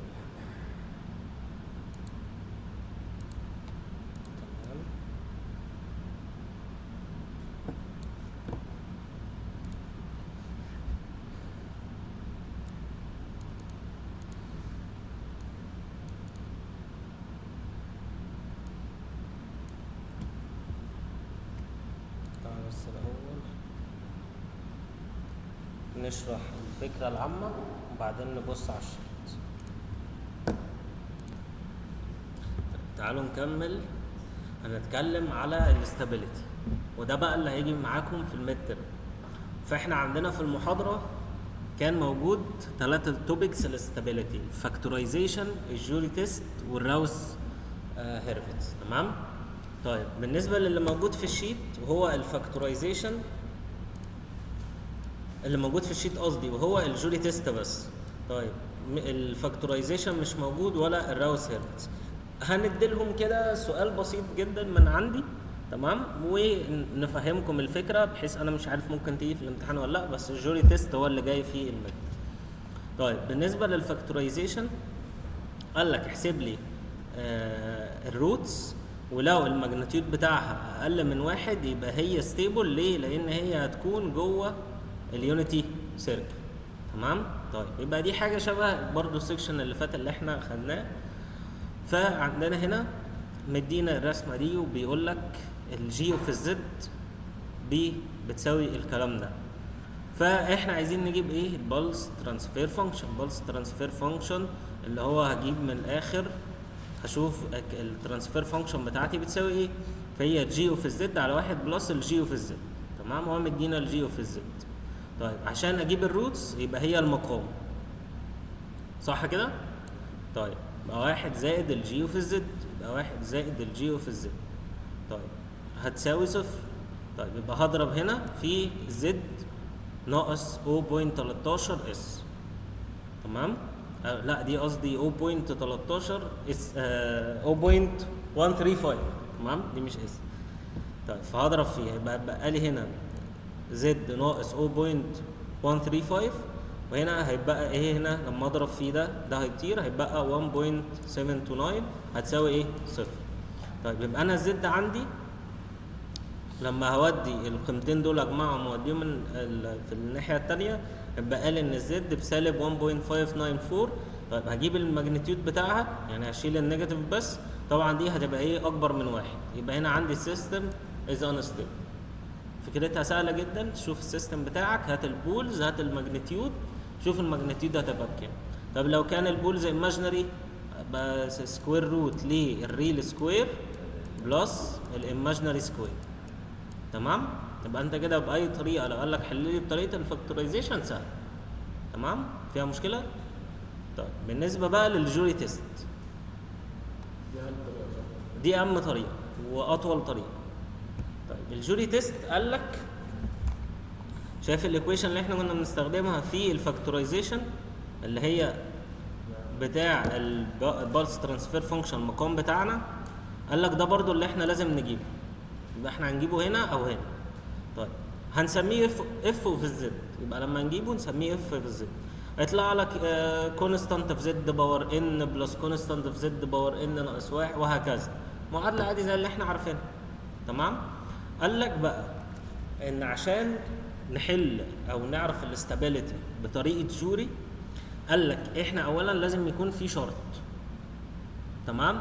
الشرط ده ان لازم في المعادله دي، تمام، ان احنا جبناها لو لقينا هنا رقم سالب يبقى احنا نضرب الايكويشن كلها في سالب. ليه؟ لازم يكون معامل اكبر باور بوزيتيف. يبقى لازم الاي باور ان دي تكون بوزيتيف فاليو. تمام. طيب ده مش شرط، بس هو لو مش موجود لازم نعمله. طيب الباقي بقى شروط. ايه بقى الشروط؟ قال لك اكبر باور اهو المعامل بتاعه، و باور زيرو، زد باور زيرو. مش دي هنا ايه نوت دي كانها مضروبه في زد باور زيرو اللي هي بواحد. طيب قال لك لازم تكون قيمه الاي نوت اقل من الاي، يبقى قيمه الحد المطلق او القيمه اللي لوحدها، الفاليو اللي لوحدها دي اللي هي مضروبه في زد باور زيرو لازم تكون اقل من ايه؟ من قيمه الفاليو اللي مضروبه فيه اكبر باور، زد باور اكبر باور. لا دي لازم تكون اقل من دي. تمام. مش كده ده معناه ايه باور ايه اقل من باور ايه؟ انت تقصد الاشاره دي؟ كده على حسب هي دي العكس. دي العكس، ما هو انا حاطط الاشاره بالعكس. بقى الترم اللي مش مضروب في زد اقل من معامل اكبر باور. مؤاخذه يا شباب انا كتبتهم بالعكس.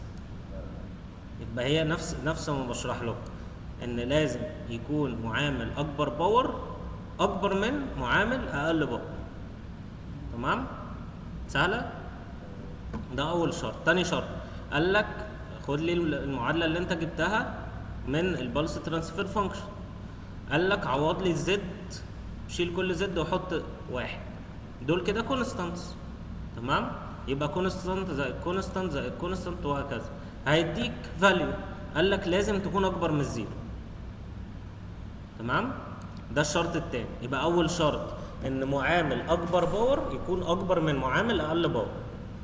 تاني شرط ان لما اعوض في المعادله دي بزد بتساوي واحد لازم تكون الفاليو اكبر من الزيرو.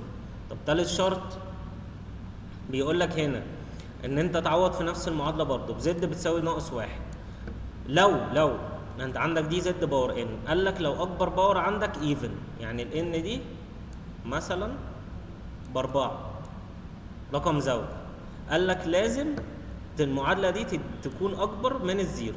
يبقى لما اعوض بزد بتساوي سالب واحد في المعادله دي، ليه هعوض؟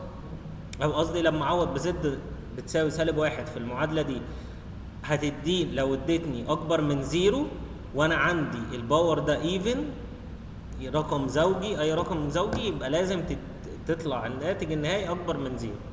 طيب لو كان الان دي برقم فردي مثلا 3 أو 5 اي رقم فردي، يبقى لما اعوض بسالب واحد الزد بيساوي سالب واحد يبقى لازم تديني اقل من الزيرو، القيمه النهائيه اقل من الزيرو.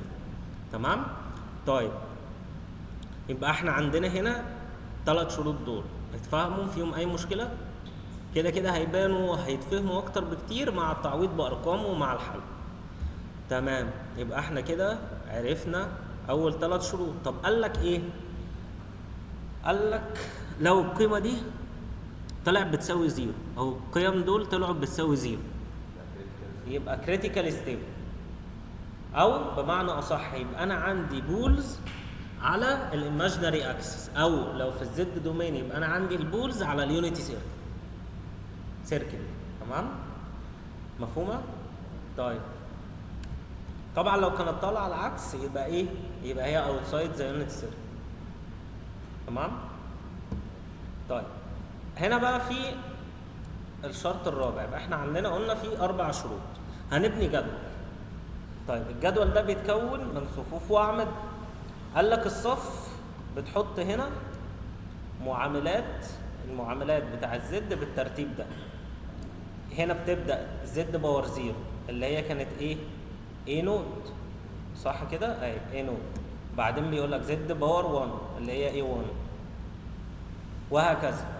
يبقى انت ايه؟ بتحط المعاملات معكوسه من اول الزد باور زيرو لغايه الزد باور اي. تمام؟ قال لك الصف اللي بعده بتعكسه، يبقى انت ده حطيتهم كده هنا هتعكسهم، يعني هتجيب اللي ورا قدام. يبقى اي ان ناقص واحد لغايه في الاخر لما توصل هنا كان اولك اي زيرو توصل هنا في الاخر اي زيرو. صعبه؟ يبقى احنا اول صف جبناه وتاني صف. طب عدد اصلا الصفوف بتساوي ايه؟ بتساوي 2 ان ناقص 3. الان دي اللي هي ايه؟ باور الزد، اكبر باور الزد. يبقى انا عندي مثلا لو الان بتساوي 3 يبقى انا عندي 2 في 3 ب 6 ناقص 3، يبقى انا عندي كام صف؟ 3 صفوف. يبقى انا هقف لغايه ايه؟ لغايه هنا. تمام؟ طيب يبقى احنا اول حاجه قلنا يبقى احنا دي عدد الصفوف. تمام؟ بنجيب الصفوف ازاي؟ اتفضل. تاني هو احنا بعد ما بنعمل اول 3 خطوات بنعمل الرابعه؟ لازم نعمل الاربعه. بس لو في كونديشن ما اتحققش يبقى هو كان بس. لو في كونديشن ما اتحققش يبقى هي انستيبل. لو هو عايز انستيبل بس يبقى تقف. يمكن يقول لك بقى عندك كام بول بره اليونيتي سيركل، فلازم تكمل عشان تعرف كام واحد بره اليونيتي سيركل. فهمت الفكره؟ ما بالظبط، ما احنا قلنا لو هنا بتساوي صفر يبقى دي كريتيكال ستيبل. تمام؟ لو يعني مثلا هنا المفروض لو الان ايفن دي تطلع اكبر من الزيرو، طب لو طلعت اقل من الزيرو يبقى ده بره اليونيتي سيركل، وهنا كمان العكس، ساعتها يبقى انستيبل. طيب ولازم نشوف الخطوه الرابعه، لو عايز في البولز اللي جوه واللي بره يبقى نعمل الجدول. لو عايز هي انستيبل ولا ستيبل بس يبقى ايه؟ يبقى نقف. تمام؟ طيب لو قال لك unstable او critical stable او stable يبقى لازم نكمل الخطوه الرابعه. ليه؟ هنا ممكن يكون دول بصفار فكريتيكال stable. طب مش الخطوه الرابعه ممكن يكون في بول في بره اليونت سيركل، يعني كده هتخليها unstable. فهمتوا الفكره؟ اعيد تاني الحته دي. الجدول هعيده من الاول. فهمتوا اللي فات؟ في اي مشكله؟ طيب يبقى الجدول اول حاجه احنا محتاجين نعرف عدد الصفوف. عدد الصفوف بتساوي 2 ان ناقص 3. ده قانون محفوظ. تمام؟ الان دي اللي هي ايه؟ اوردر اكبر زد. تمام؟ مفهومه لغايه دلوقتي؟ يبقى احنا كده عوضنا قلنا مثلا ان عندنا 3 صفوف بس. طيب اللي احنا هنعرف نعمله من المعادله صفين. ليه؟ لان احنا قلنا اول صف بنحط زد هنا باور 0 معامل زد باور 0 زد باور 1 لغايه لما اوصل لاكبر اوردر عنده. تمام؟ فانا هحط المعاملات بتاعتهم اهو ارقام، هي في الاخر ارقام. تمام؟ قال لك هنا اعكسه، هات اللي ورا قدام واللي قدام ورا. بس يبقى انا كده جبت اول صفين. فاهمه لغايه دلوقتي؟ طيب الصف الثالث قال لك لا هنا بقى ايكويشن او هتجيبه من الصفين الاولانيين. ازاي؟ قال لك مثلا انت عايز تجيب البي 0 دي، هتعمل ايه؟ هتثبت اخر صف او اخر قصدي عمود. اخر عمود اهو، انا الصف بتاعي اهو، يبقى انا اخر عمود لغايه بدايه الصف بتاعي. تمام؟ اهو ده هنثبته. لو عايز اجيب اي قيمه في الصف ده هثبت ده. مفهومه؟ طيب وقال لك انا عايز اجيب البي 0، يبقى تثبت اللي فوق البي 0 اهو. سهله لغايه دلوقتي؟ فيها اي مشكله؟ طيب يبقى البي 0 هتساوي ايه؟ قال لك اضرب طرفين في وسطين. اي 0 في اي 0 ناقص اي ان في اي ان. تمام؟ سهله؟ تاني اي 0 في اي 0 ناقص اي ان في اي ان. ها؟ طيب هنجيب برضو واحد تاني عشان تثبت. انا مثلا عايز اجيب دي 1، يبقى قال لك بص على انا عندي فوق اهو صفين. تمام؟ قال لك بص على اخر واحد وحدده كده، ده ثابت معاك. ده ثابت. تمام؟ ما دام انا هجيب اي حاجه من الصف ده. لا اول واحد بقى بيتغير. انا عايز هنا اجيب بي 1. ايه؟ هثبت اللي فوقيه بقى. يبقى انا بي 1 هثبت اللي فوقيه وده ثابت معايا. طيب مثلا انا عايز اجيب دي. تمام؟ يبقى انا هثبت ايه؟ هثبت دول. معلش انا حطيت البتاع ده بي 0 مش معايا. تمام؟ يبقى هي اي 1 وبي ان ناقص 1. يبقى لما انا عاوز اجيب البي ان ناقص 2 هثبت ده. يبقى احنا قلنا بنطلع فوقيه وبناخد 2. تمام؟ ما بنطلع فوقيه يعني بصوا كده. حاسس ان انتوا اتلخبطتوا صح؟ بصوا تعالوا نجيب بس بي 1 الاول. يبقى بي 1 هثبت اللي فوقيه. تمام؟ وهبص الصفين اللي فوقيه اهو. انا عندي صفين اهو، اخر قيمتين اهو ثبتهم. تمام؟ طيب قال لك هتضرب ايه؟ A1 في A0 ناقص AN في AN ناقص 1. دي كده سهله صح؟ فيها مشكله؟ حد ده؟ طيب تعالى بقى ناخد. انا هشتغل الصف ده. تمام؟ الصف ده عايز اجيب بي ان ناقص 2. يبقى انا قال لك خد لك الاثنين اللي فوقيه على طول اهو. تمام؟ قال لك بص بقى، مش انت عندك هنا بتاخد قيمتين؟ قال لك بص لاخر الصف، اخر قصدي العمود ده اللي هو القيمتين. هتلاقي ايه؟ ايه؟ كده قصدي العمود ده اللي هو ايه اللي فوق يصير فوق لا تاني. دلوقتي احنا اخترنا الصف ده صح؟ عايزين نجيب اللي هي بي ان ناقص 2.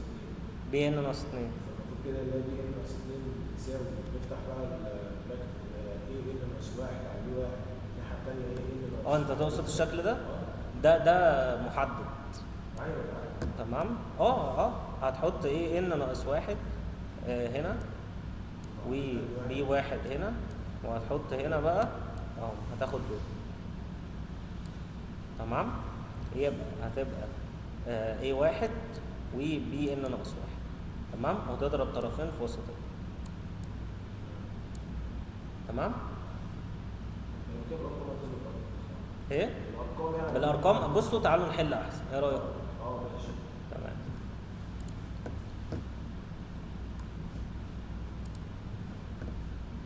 طيب الشرط اصلا يعني احنا اصلا بنعمل الجدول ده ليه؟ مش احنا عشان نعرف ان هو ستيبل ولا لا؟ قال لك هنعرف ان هو ستيبل ازاي بقى؟ تعالوا ثانيه واحده قال لك بتعرف ستيبل ازاي؟ فاكرين راوس هيرفتس لما كان بيقول ان لازم اول عمود ده كان بيكون اكبر من زيرو؟ تمام؟ هنا لا، قال لك هتبقى بطريقه مختلفه. قال لك انت جبت الصفين دول من المعادله نفسها، صح كده؟ طيب قال لك هتاخد الصفوف الفرديه. بص تاني، انت جبت الصف ده وبعدين عكسته واستنتجت ده بالطريقه اللي احنا قلنا عليها بطريقه المحدد. تمام؟ قال لك بقى اللي انت استنتجته ده اللي هنشتغل عليه ونشوف هو ستيبل منه ولا لا. قال لك ازاي؟ قال لك بتاخد اول قيمه في الصف خالص بي نوت، واخر قيمه في الصف ده كله، دي هنا هتطلع صفر يبقى ملهاش لازمه، يبقى اخر قيمه في الصف ده. قال لك لازم القيمه دي تكون اكبر من القيمه دي. تمام؟ طيب الصف اللي بعد ده بقى احنا قلنا ده جبناه من الايكويشن، بعدين عكسناه هنا. تمام؟ ركزوا معايا في دي. بعدين جبنا ده من فوق. تمام؟ بعدين ايه؟ ده هنعكسه هنا. فهمتوا الفكره؟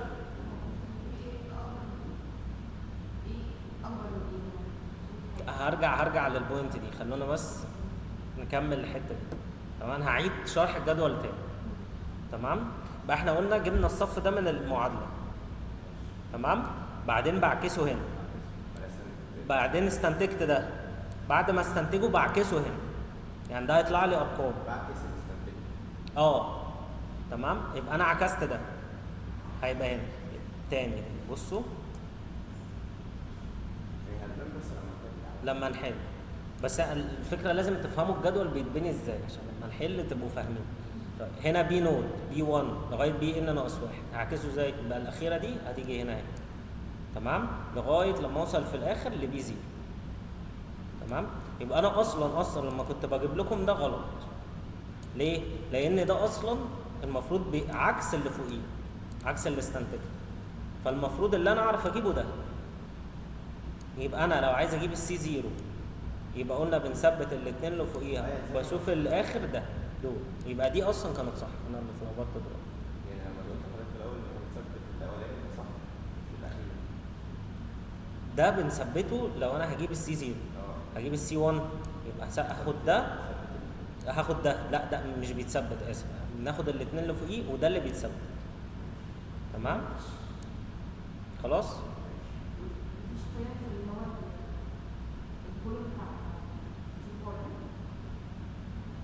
لا ده هنا زيرو، قيمته زيرو. احنا كل ما بننزل كل ما بتلاقي عمود اختفى، هتلاقي هنا عمود اختفى برضه وهكذا. طيب من الاخر اللي احنا بنعرف منه ستيبل ولا لا الصفوف اللي احنا بنستنتجها. تمام؟ مش اللي بنعكسها. يعني انا هنا جبت البي 1 يبقى انا هقارن البي 0 اول قيمه اهي مع اخر قيمه، المفروض ده يكون اكبر من ده. تمام؟ طيب السي انا دلوقتي ده عكس اللي فوقيه، يبقى انا مش هستخدم ده ان انا اجيب هو ستيبل ولا لا. اللي بعده السي، المفروض السي ده بقى هستنتجه برضو زي ما قلنا. هنثبت ده، لا قصدي هاخد ده واثبت الاخير خالص. تمام؟ ولو السي 1 هثبت ده واخد اللي فوقيه. طب لو في هنا سي 2 يبقى هثبت دول، قصدي هاخد دول واثبت ده. تمام؟ طيب بعد ما اجيبه هعكسه هنا. طيب بالنسبه للستيبل مين فيهم اللي هاخده عشان اشوف هو ستيبل ولا لا؟ يبقى ده. صح كده؟ طيب يبقى احنا قلنا اول قيمه لازم تكون ايه؟ اكبر من اخر قيمه. تمام؟ خلاص كده عرفنا الجدول بيجي ازاي؟ فهمنا بنعرف هو ستيبل ولا لا ازاي؟ طيب تعالوا بقى نحل بالارقام، هتلاقوا اسهل بكتير من اللعبكه دي. طيب هو ادالنا الاف وفي الزد اهي. تمام؟ يبقى اول حاجه هل ده بوزيتيف؟ بوزيتيف. يبقى احنا نقول له فور ان الاي 0 اكبر من الزيرو يبقى هنتشيك الاستابيليتي. طيب فنيجي اول شرط، هل معامل اكبر باور اكبر من معامل باور 0؟ دي المفروض كام؟ 1. اكبر من 32%؟ يبقى يبقى انا عندي ده تمام. ايه؟ هنا الاي 3 دي الاي 3 اقل من الاي 0 يبقى هي مظبوطه.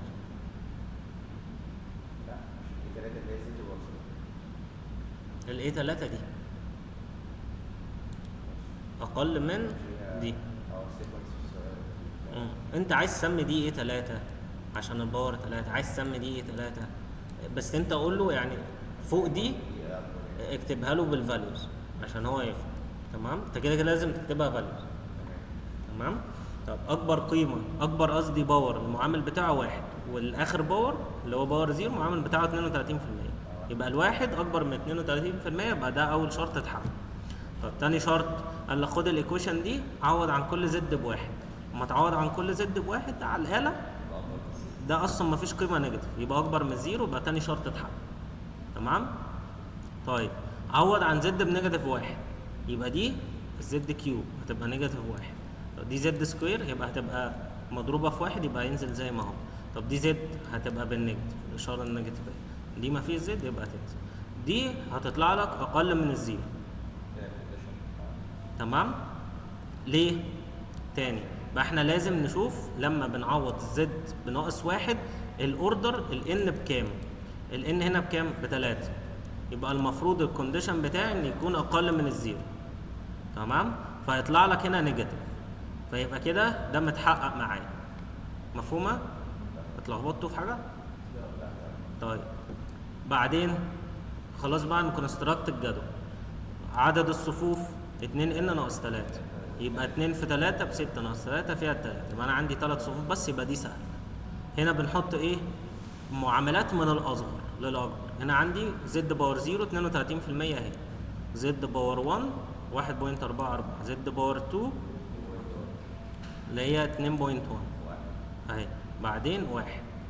هاجي هنا اعمل ايه؟ هعكسه، يبقى الواحد هتيجي هنا، 2.1 هتيجي هنا، 1.44 هتيجي هنا، و0.32 هتيجي هنا. صعبة؟ طيب يبقى دي عايزين نجيب دي. لا هثبت. بصوا الاسهل خد اللي فوقيه على طول اهو، وبعدين روح على الاخر خالص ثبت اللي في الاخر للصف كله. تمام؟ طيب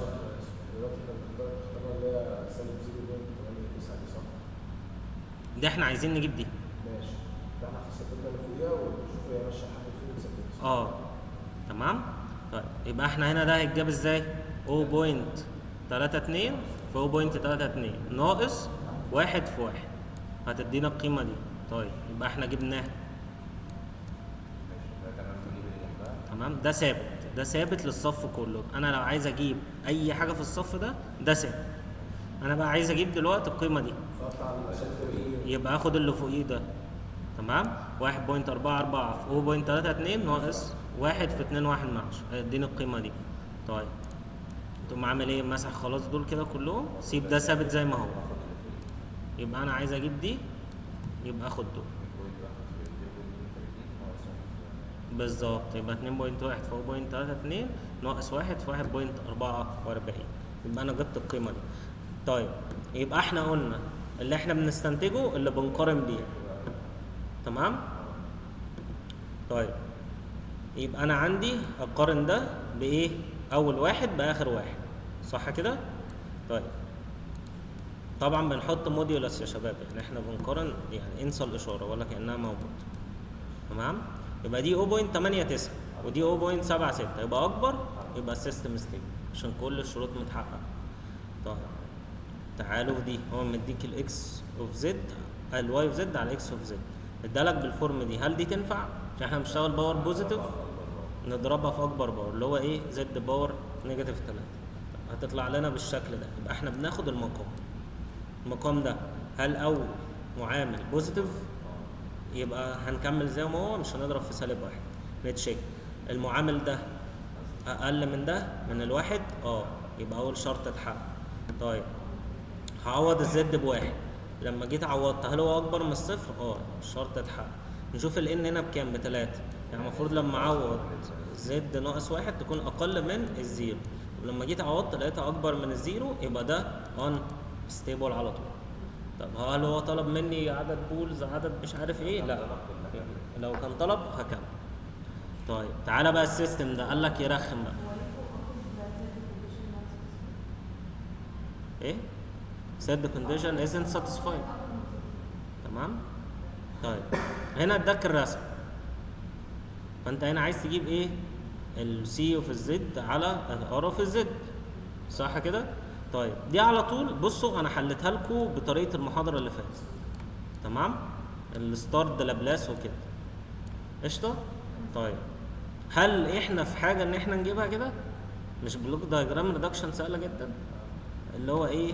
كي في دي معادله الزيرو اوردر هولدر في الكلام ده بس، يبقى دي كلها بتساوي ايه؟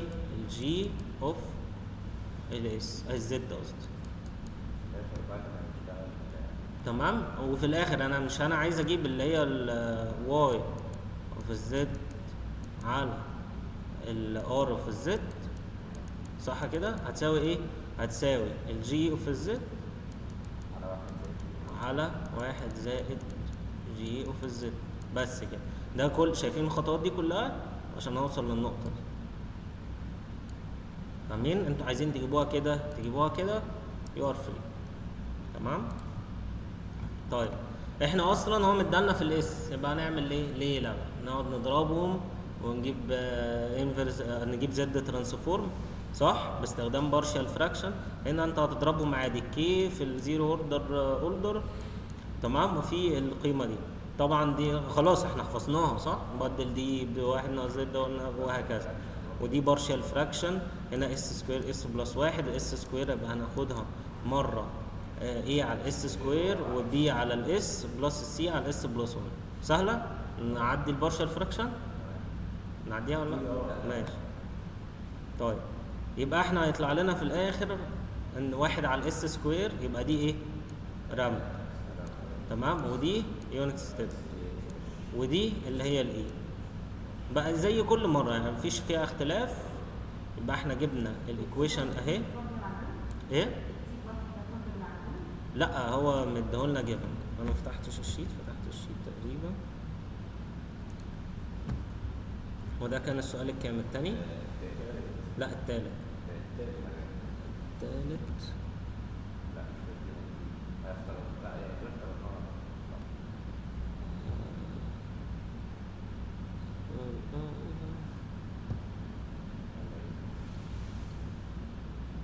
التي اكبر واحد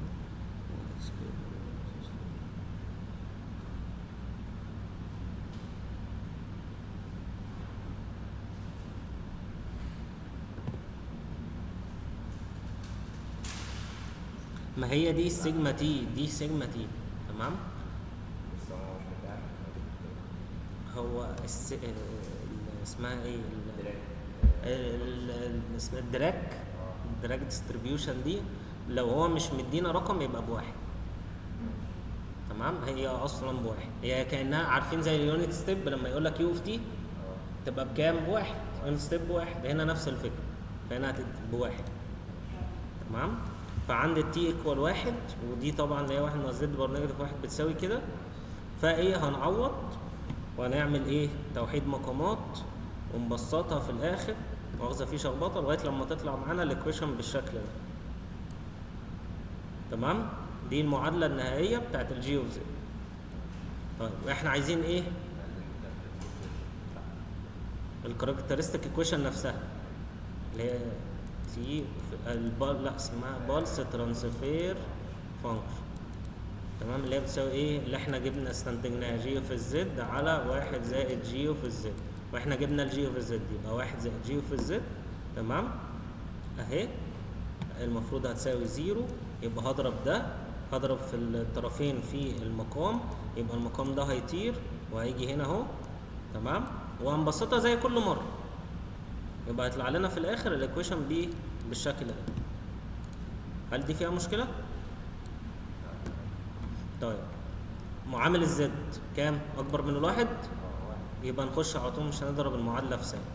طيب هنا اصغر باور للزد دي القيمه بتاعتها. تمام، المفروض في اول شرط المفروض القيمه دي تكون اصغر من ايه؟ ده ايه؟ من الواحد. هو هنا في السؤال مديك كي، بص هنا مديك كي وبيقول لك هات لي الكي دي، مش بيقول لك هات لي ان هي ستيبل، هو بيقول لك السؤال ده ستيبل. تمام، وهات لي الكي، يبقى لازم تحقق الشروط. فهمت الفكره؟ يبقى اول شرط ان لازم الاصغر او الحد المطلق او اصغر قيمه زد باور 0 يكون اقل من ايه؟ الاي باور ان. تمام، طيب يعني المفروض الكلام ده يكون اقل من الواحد. طيب ولازم موديولس طبعا. تمام يا شباب؟ طيب فاحنا هنا في الموديولس بنعمل ايه؟ ان هي المفروض الارقام دي او الاثنين ترم دول اقل من الواحد، فاحنا هنحطهم عادي اقل من الواحد، والموديولس بيعمل ايه؟ بيعكس دول. يعني دي كانت اقل من هتبقى اكبر من، والواحد هيبقى سالب واحد.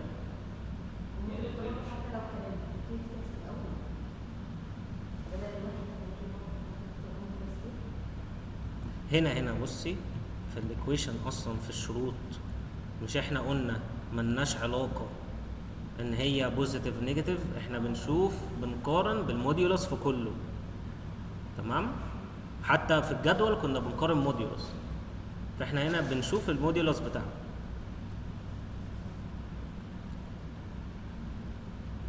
فاحنا هنا موديولس الرقم ده لازم يكون اقل من موديولس الرقم ده، كده ده واحد فينزل زي ما هو. تمام، انما هنا عشان عندنا فاريبل فاحتمال يطلع بوزيتيف او نيجاتيف. تمام، فاحنا عشان كده خدنا الموديولس. طيب فهمتوا السالب واحد واكبر من جت منين؟ ما احنا بنعكس الشرط. طيب هنا بقى نعمل ايه؟ طبعا كانها معادله واحده، ده كده ال 0.367 هنوديها هنا وهنوديها هنا باشاره مخالفه. لما نوديها هنا دي هتدينا 0.633، ولما نوديها هنا هتدينا سالب 1.367. تمام، ودي زي ما هي في النص اهي. طيب هقسم على ايه؟ 0.264 في الطرفين هنا وهنا. تمام، لغايه دلوقتي مفهوم؟ دي هتدينا سالب 5 ودي هتدينا بوزيتيف 2.394. ايه؟ بنوديها بالنيجاتيف في الناحيتين وبنقسم في الناحيتين. تمام، لو مش هتعرفوا تشتغلوا في الناحيتين مع بعض، قول له ان دي من غير موديولس اهي اقل من الواحد واشتغلي فيها، وبعدين قولي له ان هي تنزلها زي ما هي، يعني 367 بلس 0.264 كي، نعكس بقى دول يبقى اكبر من سالب واحد وكملي حلها، بس عشان يعني هي اسهل نعملها كده وتوفر. تمام، طيب فاحنا هنا كي المفروض تبقى اقل من 2.394 واكبر من سالب 5.17. طيب هل كده انا خلصت؟ لا، ده كان اول شرط بس، نكمل باقي الشروط. المفروض لما اعوض عن زد بنيجاتيف واحد، انا هنا عندي الاوردر كام؟ زد سكوير، يعني ايه؟ ايفن، يبقى اكبر من الزيرو. طيب فهاجي اعوض هنا في المعادله لما الزد احط كل زد واحد، هتطلع لي بالشكل ده. تمام، لا هنا انا بدات بسالب واحد الاول، اتلخبطت وبدات بسالب واحد. ايه؟ يعني ليه سالب واحد؟ لا دي الشروط يا هندسه. يعني في الاكبر من زيرو ولا لا ثانيه دي هنا اصلا مفيش موديولس، دي انت مش بتقارن حاجتين ببعض، فاهمني؟ بعدين دي هنا اصلا احتمال تطلع بوزيتيف ونيجاتيف، ما هي لو طلعت الاشاره المعكوسه يبقى انا كده انستيبل، فانا لازم اطلعها زي ما هي. فاهم؟ ركز في القوانين فوق. يبقى القوانين فوق قالت لك ايه؟ قالت لك ان ده موديولوس. فين؟ ده بالموديولوس. هل ده في اي موديولوس؟ هنا المفروض بالموديولوس برضو اهو في مقارنه في الجدول. يبقى احنا عندنا موديولوس في حتتين بس. طيب احنا وصلنا فين لغايه هنا؟ المفروض ده اكبر من الزيرو. طب لما اجي اعوض 1 زائد 0.367 ناقص 0.367 كي زائد 0.367 زائد 0.264 كي، المفروض تبقى اكبر من الزيرو. هجمع الارقام لوحدها زي ما هي والكيهات زي ما هي مع بعض، هيطلع لي كده. تمام؟ هودي بقى ايه كي الناحيه الثانيه، يبقى ال 0.103 كي اقل من، يعني الكي هتبقى هنا اهي، يبقى اقل من ايه 2.74. صح كده؟ طيب يبقى لما اجي اقسم بقى على ال 0.103 يبقى دي هتديني 26، يبقى الكي اقل من 26.54. يبقى ده طلع لي شرط تاني. تمام؟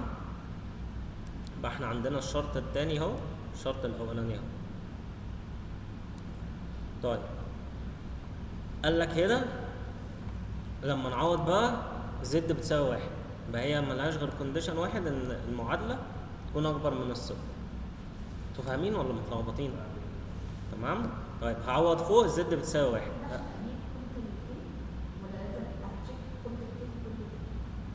احنا مش بنجيب قيمه الكي، هو بيقول عايز الرينج بتاع الاستابيليتي بتاع الكي. يعني هي واقعه. ايوه بالظبط كده. تمام؟ فاحنا لازم نجيب الثلاثه كونديشنز. تمام؟ ونشوف الكي فيهم في الاخر هتبقى محصوره ما بين ايه وايه. في الكونديشن الثالث لما تعوض هيطلع لك ان الكي اكبر من الزيرو، يبقى هنجمع الكونديشنز كلهم مع بعض. المفروض الكي تكون اكبر من الزيرو. هنا بيقول لك الكي المفروض تكون اكبر من السالب 5.17، يبقى انا هاخد انهي؟ الكي المفروض تكون اكبر من الزيرو في الشرط الثالث، وقال لك ان الكي لازم تكون اكبر من سالب 5 في الشرط الاولاني، يبقى انت تاخد انهي؟ لا تاني، كي اكبر من سالب 5.17 وكي اكبر من زيرو، يبقى المفروض تاخد مين اللي يحقق الاثنين؟ لا دي مش هنعرفه بس من اول نيجاتيف 5 لحد بصوا احنا هنمشي ثانيه، احنا هنمشي واحده واحده، نشوف الاكبر من الاول بعدين نشوف الاصغر منه. فين اللي فيها كي اكبر من حاجه؟ دي ودي. تمام؟ طيب مره بيقول لك الكي لازم تكون اكبر من الزيرو، مره بيقول لك ان الكي لازم تكون اكبر من سالب 5. انا عايز اخد واحده منهم تحقق الاثنين. طيب لو مثلا تعالوا نشوف اللي انتوا بتقولوا عليها، كي اكبر من سالب 5. تمام؟ طيب نفترض ان القيمه بتاعتي سالب 4، مش سالب 4 اكبر من سالب 5 صح؟ طيب لو هنا سالب 4 الشرط ده هيتحقق صح؟ لان الكي المفروض تبقى اكبر من سالب 5. طيب هل هنا هيتحقق الكي اكبر من الزيرو؟ هل السالب 4 اكبر من الزيرو؟ يبقى ده مش هينفع. يبقى الكي في الاكبر من لازم تكون اكبر من الزيرو. تمام؟ طب نشوف الاصغر منه. هنا بيقول لك الكي اصغر من 2.394 والكي اصغر من 26. مين اللي حقق الاثنين؟ تعالوا ناخد رقم في النص، مثلا 20. الكي اصغر من 20، هل تنفع مع ده؟ تنفع مع ده. طب هل ال 20 اقل من 2.3؟ يبقى ما تنفعش مع ده، يبقى لازم ايه؟ تكون الكي اقل من 2.394. يبقى ده رينج الكي اللي فيه السيستم عندي ستيبل. تمام؟ يبقى انا عندي اهو كاتبها لكم تحت.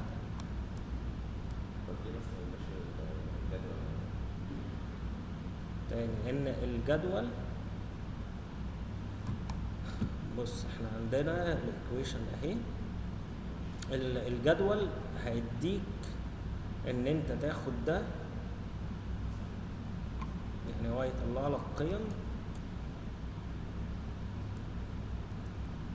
هنا هيبقى فيه كيهات، فانت المفروض الكي دي تكون اكبر من الرقم اللي هنا، هيديك كونديشنز تانية. تمام. ف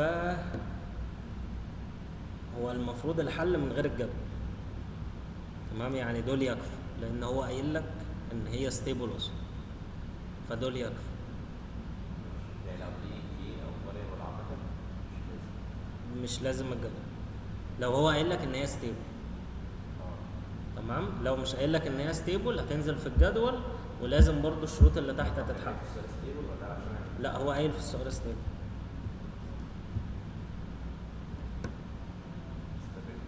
فور ستابيلتي. تمام. طيب السؤال اللي بعده، الفكرة مختلفة شوية، ان هو اديها لك difference equation. بتعمل ايه؟ دي برضه المعادلة مش دي هنا الديلي. تمام، بتحط مثلا هنا كي ناقص واحد هتبقى ايه؟ زد باور نيجاتيف واحد. بالظبط اهي. يبقى احنا عندنا الايكويشن اهي. تمام، هنا واي اوف كي هتحول لواي اوف زد. 6 من 10 واي اوف كي يبقى 6 من 10 واي اوف زد، ودي زد باور كام؟ من باور نيجاتيف واحد، وهكذا. تمام، هم كلهم من نفس الطريقه. اكس اوف كي هتحول لاكس اوف زد، ده انا اجيب الواي اوف زد على الاكس اوف زد. تمام، يبقى واحد على الكلام ده. انا هنا هاخد الواي اوف زد كومن فاكتور. تمام، هيتبقى لي ايه؟ دول، وهيتبقى لي هنا اكس اوف زد. هضرب في اكبر باور عشان ايه؟ اخد المقام بتاعي. تمام. طيب يبقى انا عندي الاف اوف زد بتساوي الايكويشن دي. طيب هنقعد نتشيك برضه، هل هنا القيمه بتاعتنا اكبر من الواحد؟ يبقى مش هضرب في سالب. طيب هل القيمه دي موديولس اكبر اقل من الواحد؟ يبقى الشرط ده متحقق. طيب الاف اوف زد دي لما اعوض بزد بتساوي واحد، هنيجي نعوض هتطلع لنا 14 من 100. اكبر من الزيرو؟ اكبر من الزيرو متحقق. طب بالنسبه للسالب لازم اشوف الان اوردر كام. دي اوردر 4 ايفن، يبقى لازم اكبر من الزيرو، صح كده؟ طيب يبقى الايكويشن بتاعتي ايه؟ طلعت لي زيرو. لما جيت عوضت الناتج يبقى زيرو، يبقى انا عندي 1 بول على اليونت سيركل. تمام. طيب تعالوا بقى الروز، تعالوا نكونستراكت الجدول. الروز 2 ان ناقص 3، يبقى 2 في 4 ب 8 ناقص 3 فيها الخمسة، يبقى انا عندي 5 صفوف. طيب زي ما قلنا ان اول صف بيبقى ايه؟ زد من اقل زد. تمام، يبقى انا هنا عندي سالب 12 من 100. شباب الجدول ده القيم بتاعته غلط. تمام، انا لما راجعتها طلعت غلط، فبس ما لحقتش اصلحها، فانتوا ارجعوا اعملوها تاني. يعني سهله جدا، الطريقه سهله جدا، هقول لكم تضربوها ازاي برضو في الفيديو، بحيث ان انتوا لما تجيبوها تعرفوا الناتج صح ازاي. تمام. هنا ال 0.67 اهي، بعدين هنا نيجاتيف 0.81 اهي، نيجاتيف 0.6 اهي، وادي 1 اهي. بعدين تاني صف هنعمل ايه؟ نعكسه، يبقى الواحد هتيجي هنا، نيجاتيف 0.6 تيجي هنا، نيجاتيف 0.81 هتيجي هنا، 76 من 100 اهي، 67 من 100 قصدي، وسالب 0.12 اهي. طيب دي قولوا لي انتوا بنجيبها ازاي؟ نثبت الاخير اهو. تمام، ناخد اللي فوقيه، يبقى نيجاتيف 0.12 في نيجاتيف 0.12 ناقص 1 في 1 هتدينا قيمه غير دي غلط. تمام. طيب ده يبقى هاخد ده مع ده. تمام، هنمسح ده عشان ما تلخبطوش في الفيديو. يبقى هضرب ال 0.67 نيجاتيف 0.12 ناقص 1 في نيجاتيف 0.6 هطلع لي برضو قيمه غير دي. طيب ده يبقى هاخد ده مع اخر واحد. تمام، هتبقى ايه؟ نيجاتيف 0.81 في نيجاتيف 0.12 ناقص 1 في نيجاتيف 0.81. تمام.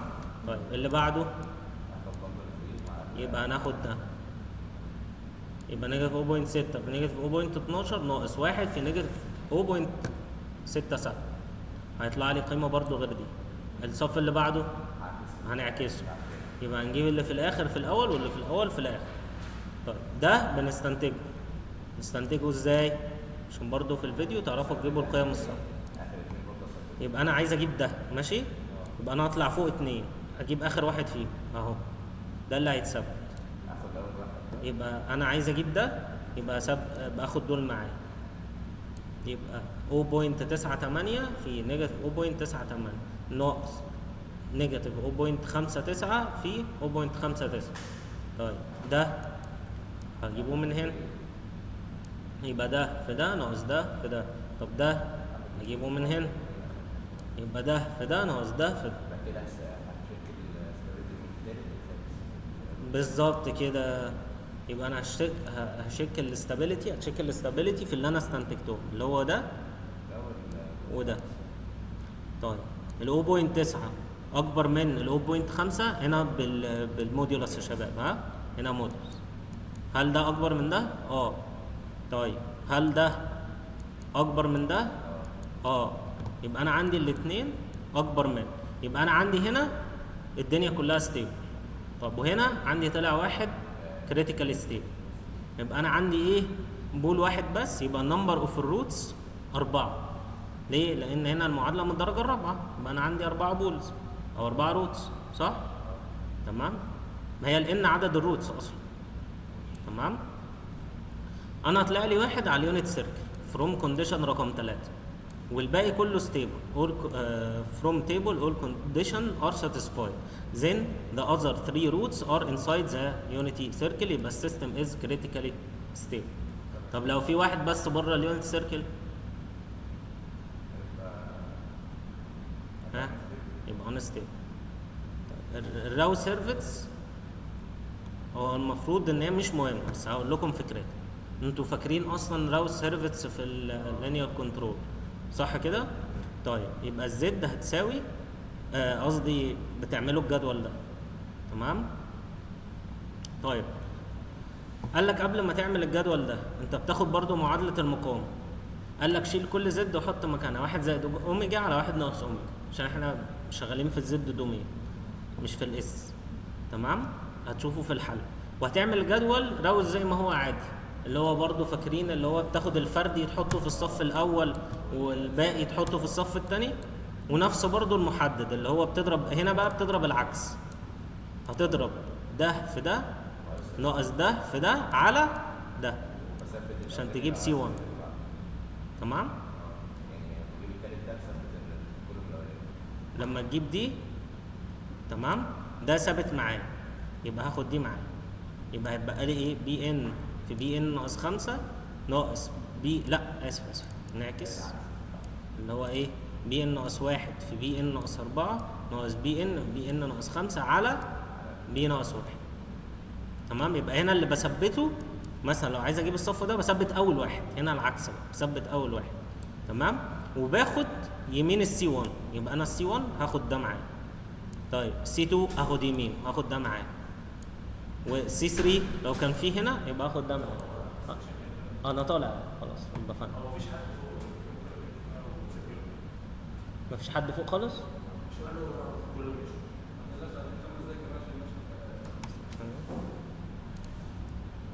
المهم نكمل. فانتوا عارفين راوس مفيهوش مشكله صح كده؟ طيب لو هنجيب سي 3 يبقى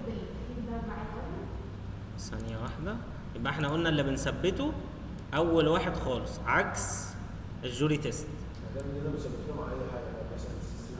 سي 2 سي 3 سي 5 أي حاجة. سي 3 بقى بعمل إيه؟ بشوف الصف اللي قصدي العمود اللي يمينه لو كان فيه هنا حاجة.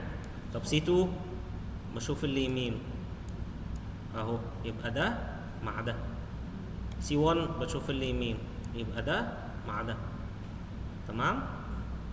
لو كنت دايما بثبت بعمله بقى على الشمال ده ثابت ده بثبته التاني بقى بعمل ده مقص ونقسم على ايه؟ بالظبط كده. انا كاتب لكم برضو الفورمه اهي عشان لو عايزين تجيب. فهمتوا الفكره؟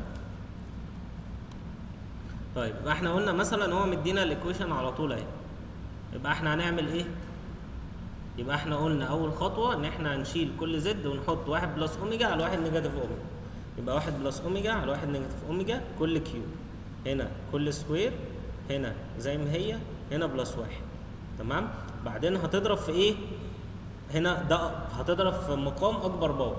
هنا 1 ناقص اوميجا كل كام؟ كيو. فانت هتضرب في 1 ناقص اوميجا كل باور كيو. هنا هيطير. هنا هيبقى ايه؟ 1 ناقص اوميجا. هنا هيبقى 1 ناقص اوميجا سكوير في طبعا ده. تمام؟ وهنا 1 ناقص اوميجا في ده سكوير. تمام؟ وهنا هيبقى 1 ناقص اوميجا كل كيو. هتعمل ايه بقى؟ هتفك الاقواس كلها. تمام؟ يعني انت برضو لازم في الاخر تخليها بولينوميال. دي هتعمل ايه؟ ممكن تفكها ازاي؟ يا اما في طريقه محفوظه، يا اما تخلي دي 3 اقواس في بعض، اضرب قوسين الاول في بعض وبعدين اضرب القوس الجديد في القوس الثالث. او في طريقه محفوظه عارفها هحلها اي طريقه. ودول هتضرب دول في بعض، تفك ده الاول بعدين اضربهم في بعض. تمام؟ وهكذا. طيب بسطت المعادله الاخر هتديك الايكويشن دي. اوميجا كيوب بلس 7 اوميجا سكوير بلس 3 اوميجا بلس 5. طيب يبقى احنا قلنا بنبني الصفوف ازاي؟ يبقى ده 1 هنحطه هنا، بعدين نسيب ده 3 نحطه هنا. طب لو كان في هنا حاجه كنا هنحطها هنا. طيب يبقى هنا 7 و5. 7 اهي، 5 اهي. طيب هتبقى القيمه دي ايه؟ القيمه دي يبقى احنا قلنا بنثبت ده وبنشوف يمينه نثبته. تمام؟ يبقى 7 لا 7 في 3 ناقص 5 على 7. تمام؟ يبقى جبت ده. طب ده كده كده ثابت معايا. شوف اللي يمينه، اللي يمينه صفار، يبقى هيطلع لي 0. تمام؟ طيب القيمه دي مش احنا قلنا ان في اختصار لما بلاقي هنا 0 بنزل دي على طول زي ما هي. تمام؟ لو مش عارفين الاختصار ده اضرب عادي، هتطلع هي 5. ازاي؟ هتضرب دي في دي، يبقى 16 على 7 في 5 ناقص 7 في 0. يبقى دي كده كلها ايه؟ هتطير على ايه؟ عشان بقيت ال5 على 16 على 7. 16 على 7 2 مع 16 على 7 يبقى لي 5 عادي. يبقى انت في طريقه انك لو لقيت يمينها 0 نزل اللي فوقيها على طول، او اضربها. لو هتتلخبط اضربها عادي. طيب وطبعا راوس كان فايدتها ايه؟ لو الصف ده كله مفيش اني تشينج في الساين يبقى ستيبل.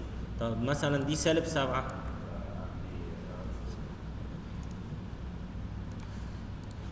طيب فلو دي -7 يبقى انا عندي كام تشينج في الساين؟ 2.